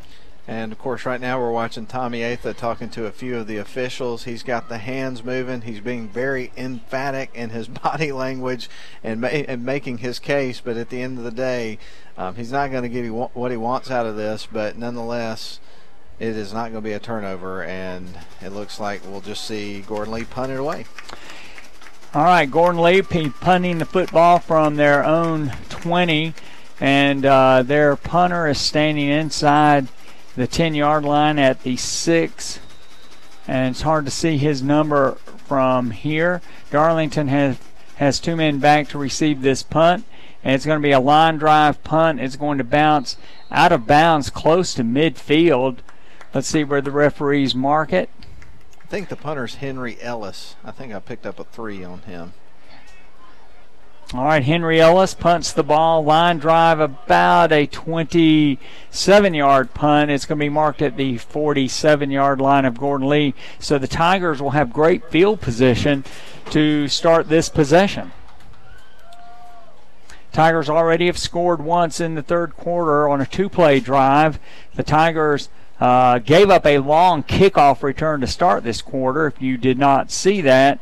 But Gordon Lee was not able to move the football, turned it over on downs, and then on a 65-yard play, 65-yard 2-play drive, Tigers scored a touchdown with Demetrius Rogers scoring on a 9-yard touchdown run after Colin Rogers had moved it from the 35 of Darlington to the 9-yard line of Gordon Lee. With Darlington getting this kind of field position, it's like being given a nice, wonderful present on Christmas morning with a nice bow on it. You just got to unwrap it and get your prize there. And if they can, at 21-7, they can really start putting this thing away. All right, ball on the 47-yard line, hand off to Demetrius Rogers, and he just leans forward off the left side. Maybe a gain of 1 down to the 46-yard line of Gordon Lee. And if you're Darlington right now, Matt, you just want to grind it out, get first downs, move the chains, and put points on the board. Absolutely, and of course Darlington 3-0 to begin the season, had a really lopsided victory over Pepperell, then similar situation in picking up a victory. Well, actually a bit closer game against Coosa, and then beat Sonorville. So 3 really good teams, and to go 4-0 would be wonderful to start the season. Counterplay to Demetrius Rogers. And Gordon Lee wasn't fooled by it. He got a gain of about 1 to the 45, and the Tigers will have a third and about 8. Demetrius Rogers, one of the players for the Darlington Tigers that has scored tonight. Of course, you also had Colin Rogers with a touchdown, and then you had a touchdown pass earlier in the game as well. You know, several players gunning for the Honeymoon Bakery, icing on the cake player of the game. And Colin Rogers won it for the Sonorville game, the last game. And so tonight we have Casey Gunn, Frank Manning, several other players that have really done some great things. Frank Manning takes a snap. He's going to throw the ball incomplete over the head of everybody down the middle of the field. It was intended for Casey Gunn. And, Matt, that play was kind of thrown off by Frank bobbling the snap. He did, and he got rid of the ball in a hurry, overthrew his receiver, Casey Gunn. He was kind of in the middle of a couple of defenders, incomplete pass, and now we'll see the Darlington Tigers have to punt it away. All right, Darlington with a 4th down and 8 at the 45-yard line of Gordon Lee. Tate Ratledge will be punting. He's standing at his own 41-yard line. Here's the snap, good snap, and he just kind of daintily punts the football. It comes down to a man at the 10, and he runs upfield, and he's going to be tackled at about the 14. Well, we've talked about that young man quite a bit, Tucker Miller, and we know that he can do a lot of different things. He's fast, he's elusive, and all those sorts of things. He's also very brave, because I'm pretty sure I would have signaled a fair catch right there. He had 4 or 5 Darlington Tigers swarming him when he caught that ball. Actually had one behind him, too. So, yeah, Tucker Miller, if the Honeymoon Bakery was given an award for Gordon Lee, he would definitely get that award tonight. But it is a Darlington award, Honeymoon Bakery, icing on the cake player of the game, sponsored by the Honeymoon Bakery, downtown Rome, Georgia. All right, 1st and 10 for Gordon Lee, a ball at their own 14-yard line. And, Matt, I think that ball might have been dropped. I can't tell. Yep. In fact, Darlington is signaling that they have it, but the referees have not. Yes, now one of the referees just did. So that ball, apparently it was a mishandled snap, and dropped the ball, and Darlington got it at the 19-yard line.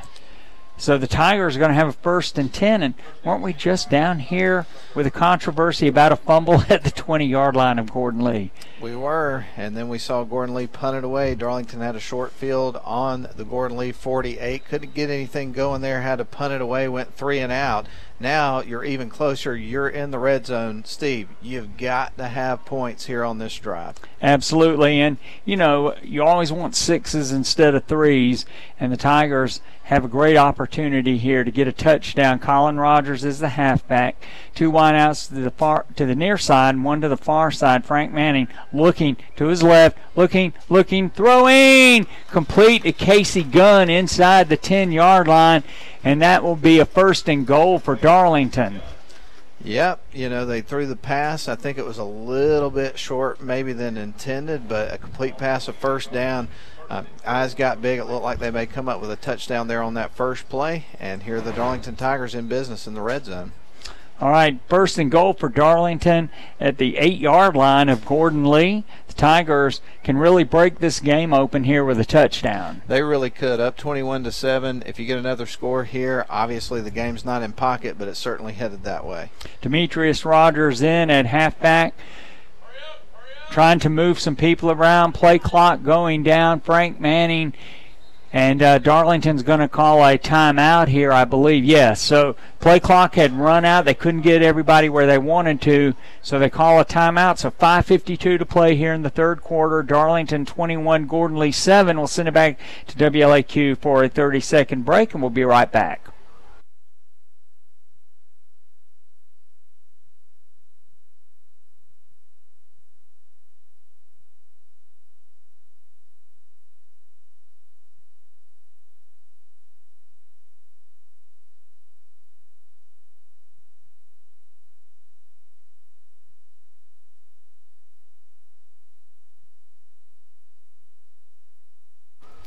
All right, we're back here live from Chickamauga. Darlington with a grand opportunity recovered a fumble at the Gordon Lee 19-yard line. Frank Manning got the ball to Casey Gunn on a pass inside the 10-yard line down to the 8. Now the Tigers have a 1st and goal. And you know, Matt, this is not where you want to just rush something and make a mistake. So this is a good opportunity. If you have to use a timeout, this is the right place to actually do it. No question. As we mentioned earlier, you get a short field like that, you're in the red zone. You got to come up with points, and so, yeah, you're willing to take that timeout right here to make sure you do your job and you get in the end zone and get those points and start to put this thing away. I do have an update that we just got back from the studio. I mentioned to you earlier that North Murray was up over Calhoun 10-0. That is true. They call back in the studio, the Big Kahuna called the radio station up at Calhoun, and that is your halftime score right now. North Murray over Calhoun 10-0. Wow. What a shock. That is a shocker. All right, Darlington 1st and goal at the 8-yard line. Frank Manning in a shotgun formation hands the ball to Demetrius Rogers. He stutter steps to his left, then he steps out to his right. Looked like he had running room, but guess who got him, Matt? Tucker Miller. Yeah, if you gave me one guess and I didn't see it, I would say Tucker Miller, but I did see it, and I'm not terribly surprised. You saw Demetrius Rogers try to bounce out to the right and try to stretch out the play, and Tucker Miller was having none of it. Yeah, the play was supposed to go to the left, and Coach Eighth is having a conversation with him right now about that. Another score update for you. Rome up over Carrollton 35-29. We mentioned that earlier. That game, I believe, is now at halftime. Wow, that is just amazing because Rome was trailing by about 2 touchdowns. Now they're up at the half, and the two teams combined for 64 points. Handoff to Colin Rogers. Colin Rogers trying to get inside of the 5, and he does. And, boy, he just carries bodies with him, Matt, down to about the 4-yard line, and the Tigers will have a 3rd and goal at the 4. I'm telling you, man, that was an unbelievable run from him because, like you mentioned, he had 3 defenders draped around him like they were clothing accessories, just pulling them down towards the goal line with him. That kid is strong, and he just never gives up on the play. And that was a great description of it because he did. He just dragged them along with him. All right, Darlington, 3rd and goal at the 4, 13 seconds on the play clock. Power I formation. Frank Manning fakes it to the tail, and he's going to throw into the end zone. He wants some cupcakes, Oh, Steve. he sure does. Incomplete. Oh. Boy, Tommy Atha could not hang on to it, but, boy, that ball was there. I thought he caught it, to be honest with you. Yeah, I couldn't see as well as I would like. It's kind of dark down there in that corner of the end zone, but finally hit the referee signaled incomplete. So the Tigers will be reaching for a field goal here. Wow. Pretty close to the 10-yard line. Let's see, they'll put it down at the 11. So this will be a 21-yard field goal attempt from close to the left hash mark. Man comes running on the field late. Play clock down to 1 second, and they do get it off, and I think it is good. So 4:13 to play in the 3rd quarter. 24 Darlington up over Gordon Lee. Darlington 24, Gordon Lee 7. We'll send it back to WLAQ for a 30-second break and come back with the Tigers kicking off.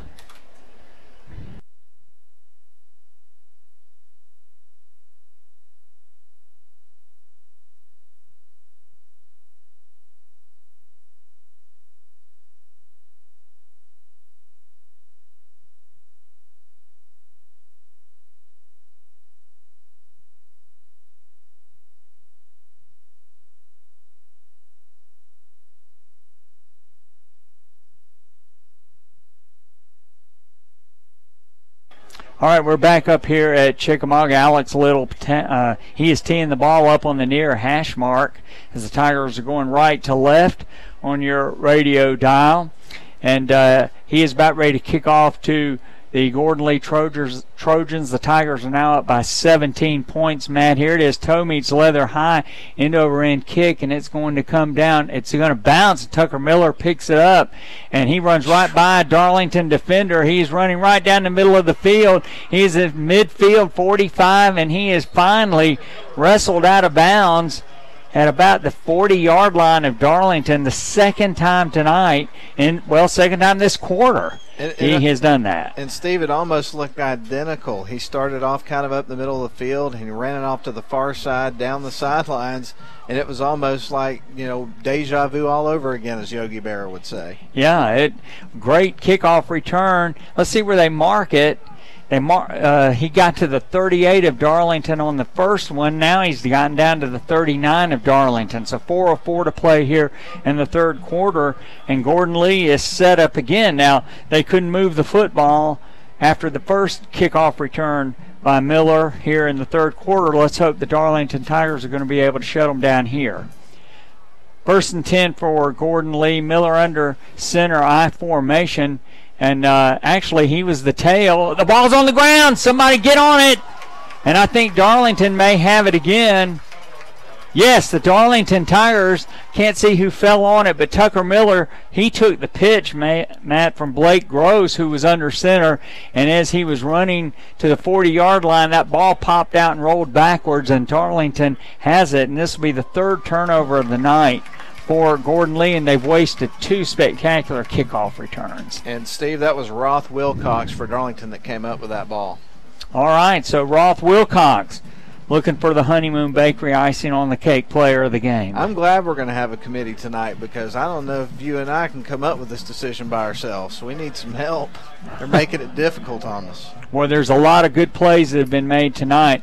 And Gordon Lee, if you come and you play a team, if you're Gordon Lee, you're going to play a team like Darlington. You just have to have a mistake-free game, and they have not done that. They've had 3 turnovers tonight.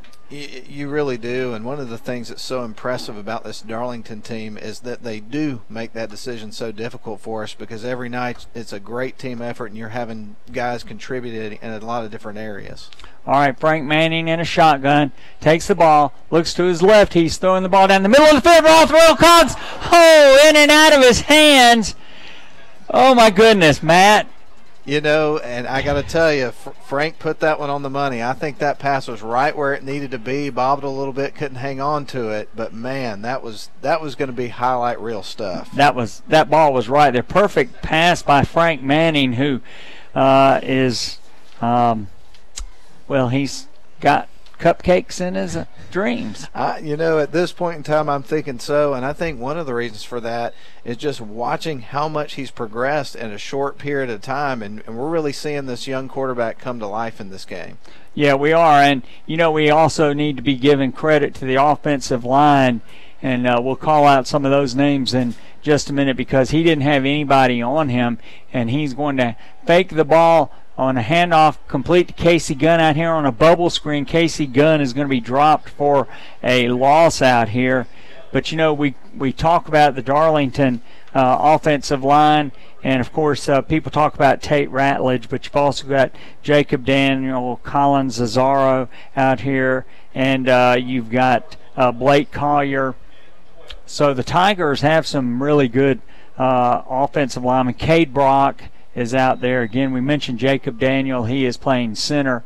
And Tate Ratledge on the tackle spot over here with Zazzaro on the right side. I'm trying to get the number of the right guard to make sure I have that, and that is Tyson Doherty. So great play by the offensive line. Frank Manning back to throw the football over the intended receiver, Casey Gunn. And that's probably the first pass he's thrown tonight that really was a bad pass. Well, he had another one over the head of a receiver, but he's really looked good tonight. He really has, and that was kind of an interesting sequence of events, because you had the pass out here over into the flat that was complete, not a lot going there, and then he way overthrew his receiver. But in between that, Brent Bell really got hot on whatever happened on that previous play, and he's actually talking to him right now. All right, Tate Ratledge. Nice high spiral. Tucker Miller going to take it, drop it, and then he's going to pick it up inside the 10. And boy, that was one of those things. He dropped the ball, Matt. He lost the football. Let's see what the referee says. Darlington says they've got it, but the referee does not say that. Well, Dawson Williams and also Roth Wilcox were in on that stop, and then Dawson Williams came up with the ball in his hands, but as you mentioned, it looks like it's staying with Gordon Lee. All right, that ball's been rolling around a lot on the football field here in the third quarter. It really has been. First and 10 for Gordon Lee. And they're inside their own 10 at their 8-yard line. And, you know, Tucker Miller has lost the ball the past 2 times he's handled it. So you wonder if fatigue is becoming a problem for him, and he's going to take the handoff here from the tailback position, and he's going to get out to about the 14-yard line. No, that wasn't him. That was number 4, Brody Cobb. Yeah, they just went up the middle of that play, found a little bit of room, and got themselves away from their own end zone a little bit. So I think that play, you know, they feel pretty good about it. It did what they wanted it to do. Yeah, second down and 5. So that was a gain of 5 on first down from the 8. Ball's at the 13-yard line for Gordon Lee. And the quarterback is Blake Gross. I formation. It's very difficult to keep up with who they have at quarterback because they keep switching them around, and now timeout has been called on the field. I think it was Gordon Lee. Yes, so timeout on the field. We're going to send it back to WLAQ for a 30-second break, and we'll be back for the last minute and 27 seconds of the third quarter.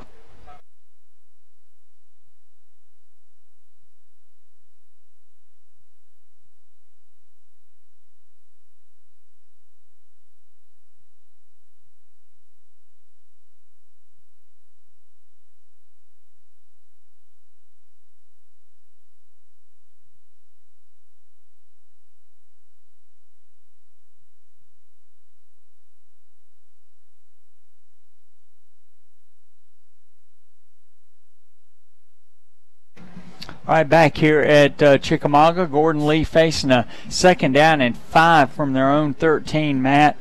And, this has been kind of a strange third quarter. Long kickoff returns for Gordon Lee. They can't do anything with it. Ball being put on the ground by Gordon Lee. Darlington having a quick touchdown drive, and then really not being able to do a whole lot else on offense. No, really, when you look at some of the mistakes, Gordon Lee's fortunate only to be down 24-7. All right, handoff to the tailback by Blake Gross, and he is going to be out close to the 15.5, maybe 16-yard line, where Gordon Lee will have a third down and short. Brett McDermott out with an injury. Looks like a right leg injury. They've got his leg wrapped, Matt. Yeah, they did for a while, and now it looks like they've taken the wrap off and are actually looking at that leg in a little bit more detail here over on the sidelines. But I'm with you. It does not look good right now at the moment. Boy, that'll be a big blow for the Darlington defense. Brett McDermott, a great linebacker, not big, but he is really good. And it's going to be a handoff to the tail, trying to get out to the first down marker, and then he's going to be close to it, Matt. Let's see where they mark the ball. The referee on this side's marking it close to the 18, and that would be a first down. Let's see where they actually put it, or fourth down, and can't be very much. Let's see. We haven't seen them put the ball down yet. 32 seconds to play here in the third quarter. And Tommy Atha is not a very happy person right now. Does not like where they put the ball, and they're going to actually go out and measure. Well, no, they're not. They're moving the chain. So he did get out to the 18, and that's going to be enough for first down. Indeed it is. Keeps the drive going here, and whatever hope is left in the game for Gordon Lee alive by getting that first down here. And so here we go with just seconds left here in the third quarter. All right, I formation. And it's going to be a handoff to the fullback, and he is going to be swarmed right there at the line of scrimmage. May have lost a half a yard with the way this referee over here is walking in. Flag came in just All then. right, the clock has stopped. Flag. This will be the first this is some of that chippiness. Yeah, personal foul against Gordon Lee, personal foul against Darlington. They offset. You know, Matt, I don't remember us ever having a game where it was almost the end of the third quarter before the first personal foul was called against somebody in a Gordon Lee game. I'm telling you, and it's been one of those games where it's coming from both sides. It's been a very physical game. There's been some pushing, some shoving, some chippiness, and it's been very intense throughout most of this game. Usually there's a personal foul at least by the middle of the second quarter. But that's first time tonight that they've thrown a flag. I would suspect that there's been some conversations. I just got an update. We were talking earlier, Steve, about how Calhoun was down at halftime 10-0. Well, evidently Coach Lamb had a little talk with them. They're up now 13-10, just like that. We were just talking about that. So the world is righting itself, I think, is what you're saying. A little bit.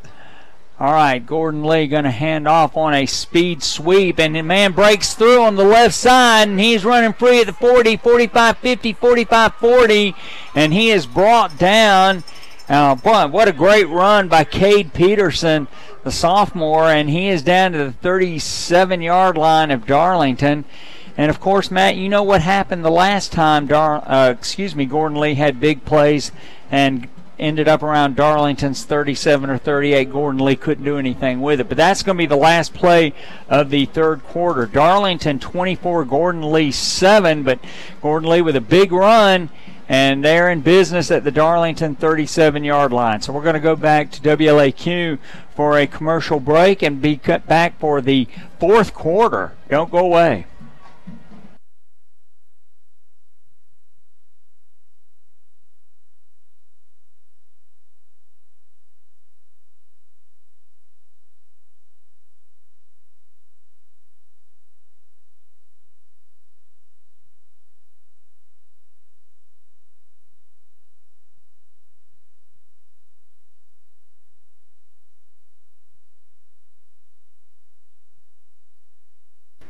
All right, we're back here at Billy Ellis Stadium at Bobby Chapel Field at Billy Ellis Stadium up in Chickamauga.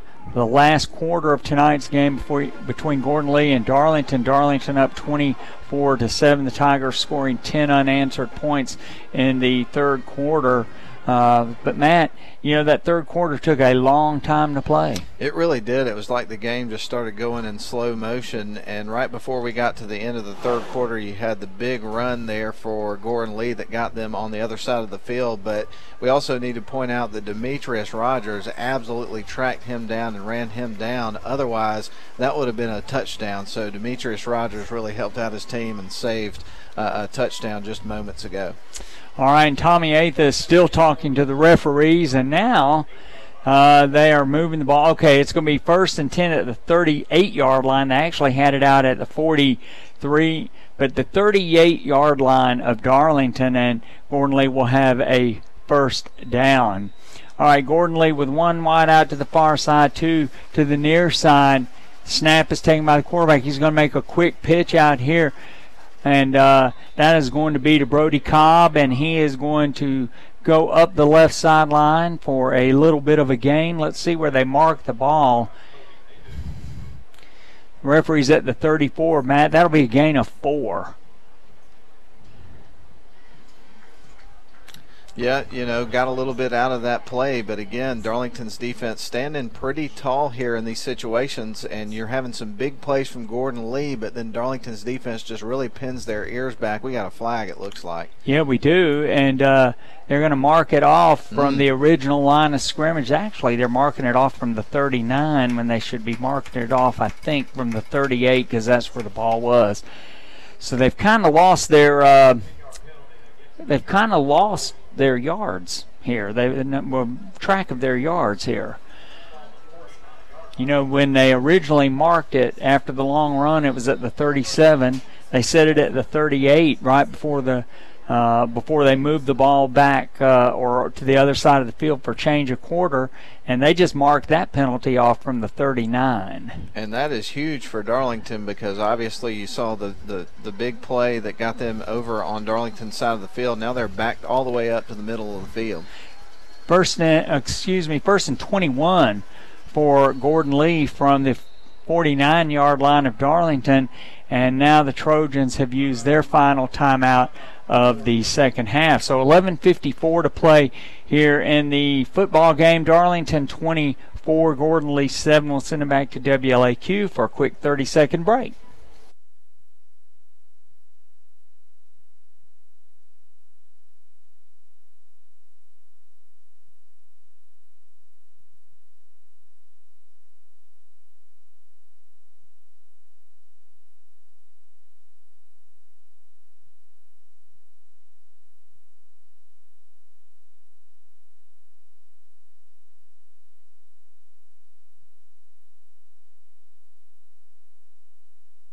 All right, back here at Chickamauga. Matt, you got any scores for us? I do. We'll run down these real quick while we got a break in the action. Pepperell over Gordon Central, 21-14. That was in the fourth quarter. Rome and Carrollton, last score we have was at halftime. Rome up 35-29 in that one. Calhoun, things are starting to right themselves in that game. Calhoun's up after being down 10-0 at halftime. They scored 20 quick points in the third quarter. They lead that one by 10. Model over Dade County 27-0. Chattooga over Coosa 34-26. All right, and Gordon Lee with a first down and 21.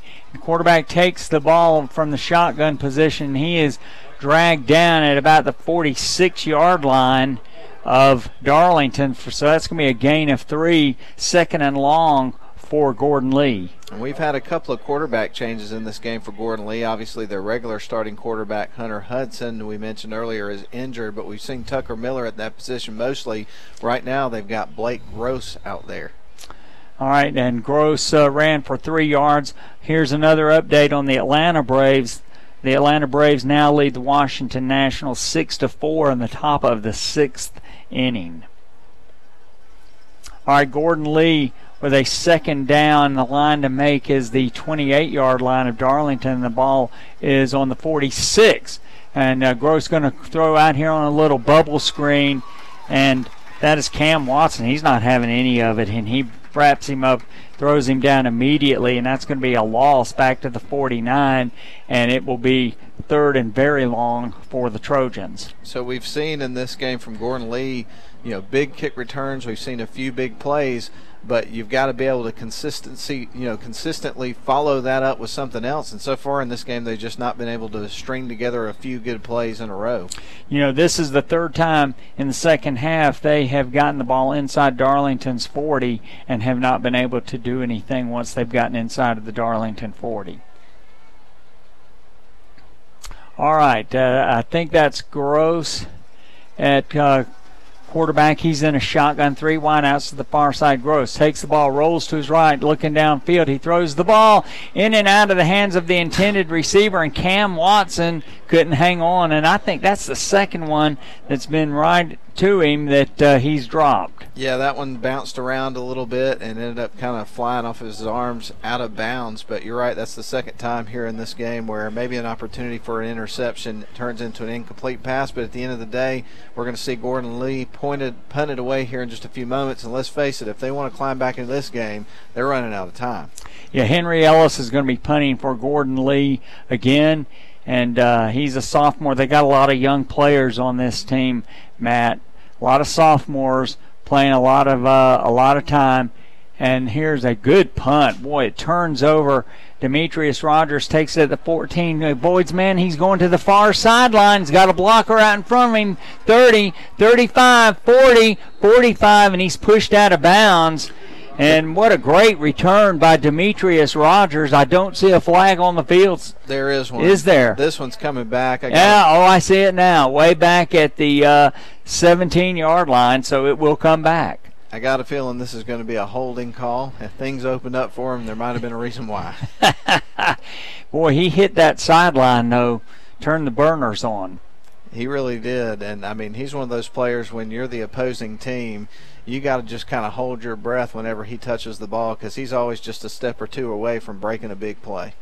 All right, 9:52 to play in the football game, and a good punt return by Demetrius Rogers wiped out by a penalty, and the referees will mark this off half the distance to the goal, whatever that penalty is, and Darlington will scrimmage from their own 8-yard line, up 24-7. If you're just joining us, Gordon Lee, he no longer has any timeouts in the second half. They've used them all. Very interesting situation here. Darlington definitely in the driver's seat right now at 24-7. Time is on their side, and if Gordon Lee wants to get back in it, like we mentioned, they got to have something big. And right now, if Darlington can put together a long drive, this thing could be over. Well, this is what we talked about with just about the same amount of time when Darlington started a long drive from their 16 in the second quarter. Frank Manning brings a man left to right, and he hands it off to his halfback, and he's going to cross the 10-yard line. Matt, get out to the 11, running off the left side, and I think that was Demetrius Rogers. And so Darlington's going to have a second down and about 7. Indeed, not great field position here to start this drive. They opened up with a 3-yard run, probably wanted to get a little bit more there, but they're getting themselves some room back there for, of course, Frank Manning to work with, and so all in all, a decent play. Our second and 7 from the 11-yard line. Darlington up 24-7. Frank Manning, he's going to hand that ball off to his halfback. I believe that was Luke McDermott who had come in, and he's going to be out to the 14-yard line, and the line to make for the Tigers is the 18, so this is going to be a third and about 4. Yep, definitely a big play here for Darlington. They have an opportunity here, if they can get a few first downs, to just go ahead and wrap this thing up and head back to Cave Spring Road with a victory, so this is certainly a big play. Frank Manning in a shotgun formation, looking to the sideline for a change in the play. 12 seconds on the play clock, plenty of time to get things going, and he is going to hand it to Colin Rogers out to this side, 20, 25, 26, and he is tackled, and that's going to be a 1st and 10 for Darlington. That was a great play. And you know what? It really feels like those first few plays were setting that play up, because I was thinking to myself in the last couple of plays, I'm kind of surprised that we haven't seen Colin Rogers on one of those plays, and then he hits the home run on that play, gets the first down, keeps the chains moving, and more importantly, the clock is running. Yeah, the clock's running, 8:19 to play in the football game. Darlington up 24-7, and this is where the Tigers went on a 6.5-minute drive in the second quarter, and that's what you want to have now. Frank Manning hands it off to Luke McDermott, trying to get to the edge, kicks to the 30, and he's across the 30 out to about the 33-yard line, and he is going to be just short. There's a flag down. He's just short of the first down line. Well, make it a couple of yards, but this may be coming back. Yes, it is a penalty against Darlington. I think a holding call. So a nice run by Luke McDermott is going to be negated by a penalty. 7:59 to play in the football game. That's not what you wanted to have happen. No, definitely not, because you've got an opportunity right here to put this game, without question out of reach by just getting a couple of first downs, and then you're going in the wrong direction by getting penalty. All right, now this is going to put the ball back to about the 18, and Darlington needs to get out to the 38 for a first down. So it's going to be 1st and 20, handoff. Now the whistle has blown. Another flag. Let's see what this one is. Dead ball foul, encroachment by Gordon Lee. Well, that'll give him 5 of those yards back. Yeah, first time that's been called tonight on Gordon Lee. Darlington's been called for encroachment twice. All right, 1st down and 15 now for Darlington. 7:52 to play here in the football game. And the pace of things has just kind of gone to a slow drip, hasn't it? Yeah, snail game right now. Frank Manning in shotgun formation. Gordon Lee bringing up a cornerback, hands off to Luke McDermott, I believe, and he is going to be stacked up on the left side of the line. Is that Luke or Jackson Brewster? I think that it was Luke. I think you were right. All right, let's see. That's going to be a gain of about 1. Darlington will have a 2nd and 14. And Frank Manning in a shotgun formation. 2 wideouts to the far side, 1 to the near side. Gordon Lee is playing run all the way. They do have a safety over the top, but they're bringing up their defensive backs. Hand off to the left halfback, and he is going to follow Frank Manning off the right side, and he is tackled. I think that was Bo Barrett in on the tackle there for for the defense of Gordon Lee. All right, the ball's out close to the 28-yard line, so now Darlington will have a 3rd down and about 10. The line to make is about the 37.5-yard line, so let's see what the Tigers do.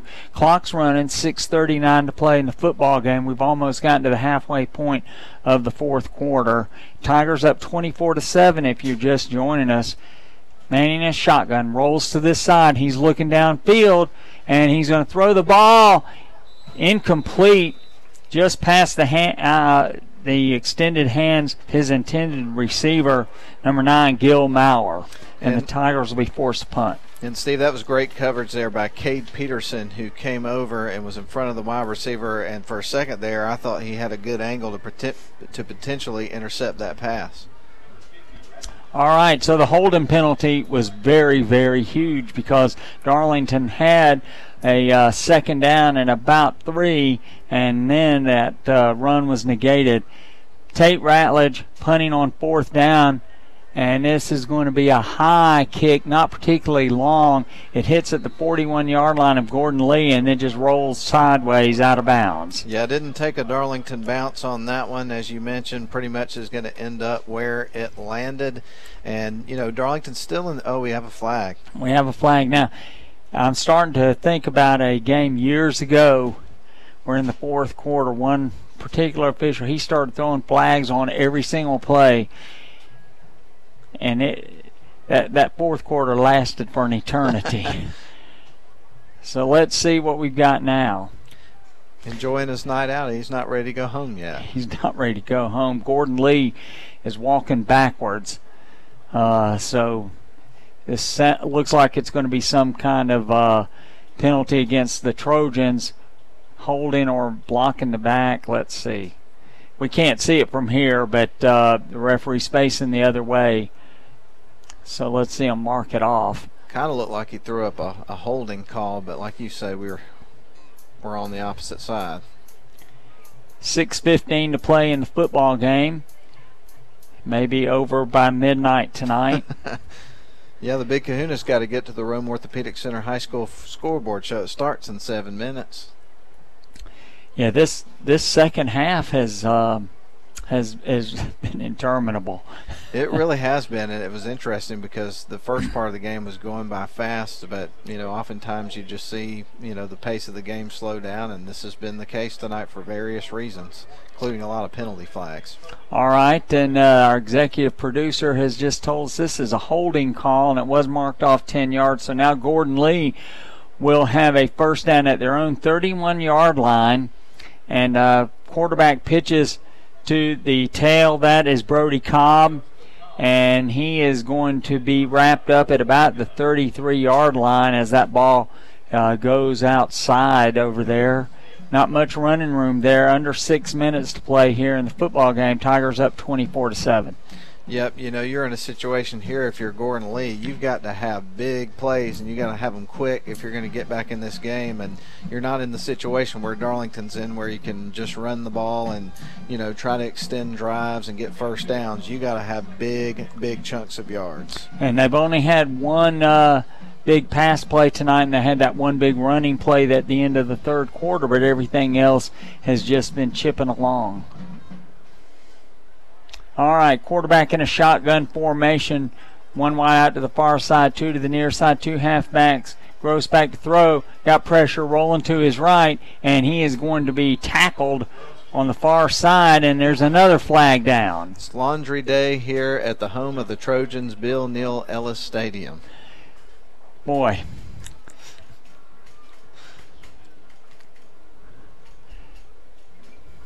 Referees are they're going to have sore arms tonight. You're not kidding. And this will be a penalty against Gordon Lee. Looks like a holding call against Gordon Lee. So that'll be another 10 yards marked off against Gordon Lee. You know, at halftime I was just talking about what a clean game it had been. There only been 2 penalties, and they're making up for it in the second half. They really are. And while we've got a second, I'll try to round us up a couple of scores while we wait for them to line up and snap the ball. Yeah, a lot of interesting high school football games going on. If you just joined us, Rome trailed Carrollton early, but at the half was up 35-29. And now they're up 42-29. So they're taking control of that game. Yeah, just rolling along at Barron Stadium. Pepperell and Gordon Central, good game there, tied up at 21 apiece. All right, Gordon Central giving the Dragons all they can handle. I formation, quarterback under center. He hands off to the tail, and he is going to try to get yardage up the middle. Not a whole lot of running room there, maybe a yard out to the 22-yard line. Matt, I think Gordon Lee has just about decided that this game is over. Yeah, it definitely looks a lot different in terms of the energy right now, and with the play calling that you're getting here, it certainly would signal that. Yeah, they are not hurrying up. They have a third down and long. The line to make is the 41, and the ball is at the 21.5-yard line, so they've got about 20 yards to go on this third down. And I think that Gross is in at the quarterback, and he's going to hand off to number 10 on a speed sweep, which is what he ran that long play on. And Colin Rogers just comes across and drills him at the 26-yard line.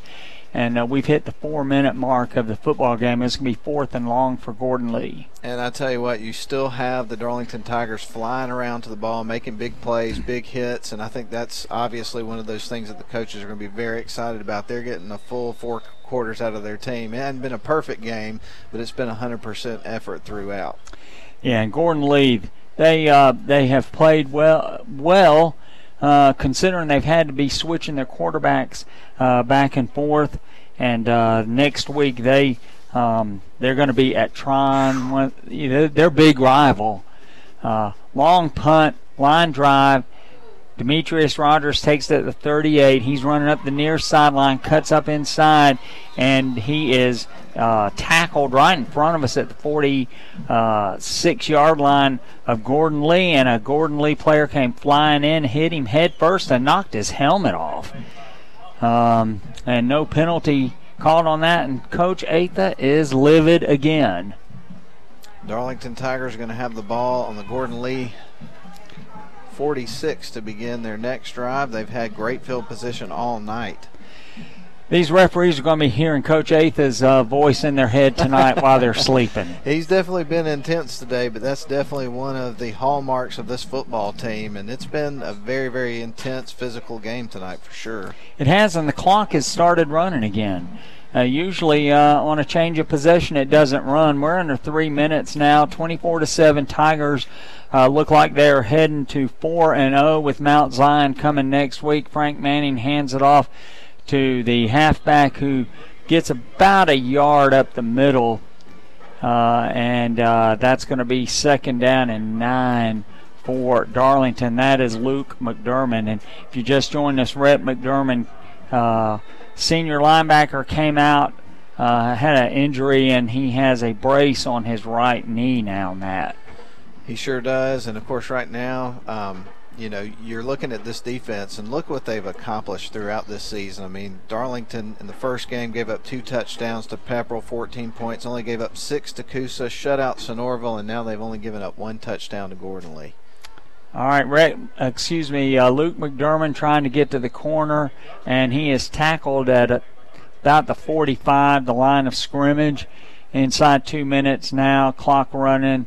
And Darlington giving up 6.6 points a game before tonight, now giving up 7, so right at the average with Mount Zion of Carrollton coming to town next week. And it was on that play in the very first drive of the game for Gordon Lee on the 80-yard pass play that was sort of a trick play that kind of caught Darlington flat-footed, but otherwise their defense has just been stellar tonight. Frank Manning in a shotgun formation. Colin Rogers is to his left. He's going to hand the ball off to him, and he stops and stutter steps and then goes forward for about 3 yards to the 42-yard line, and the Tigers will have 4th down, and we're approaching the 1-minute mark of the quarter and the football game. What an impressive start to the season, too, to go 4-0. And when you look back at how the season started against a couple of AA schools, then a AAA school, the power ratings are going through the roof for the Darlington Tigers right now. And this is a region game. Starting the region schedule tonight. It's just a great way. You come up on the road to Chickamauga, which is not the easiest place to play, and you get down 7-0 and then put up 24 unanswered points. And that's a great thing for Darlington. And now the Darlington Tigers will be penalized for delay of game. Tate Ratledge will come in to punt with 35 seconds left, and we're getting close to the end of the game. We'll have a quick, if we have a post game, because we've got to get over to the Rome Orthopedic Center sponsored scoreboard over on 95.7 The Ridge. So we're glad that you've been with us tonight. Next week we will be at Chris Hunter Stadium, where Darlington will host Mount Zion of Carrollton, and the Eagles are very good. It will be a great football game, great environment. Can't wait to watch that game. Tate Ratledge punts the ball. It's a high kick. It's going to bounce at the 15. It's going to roll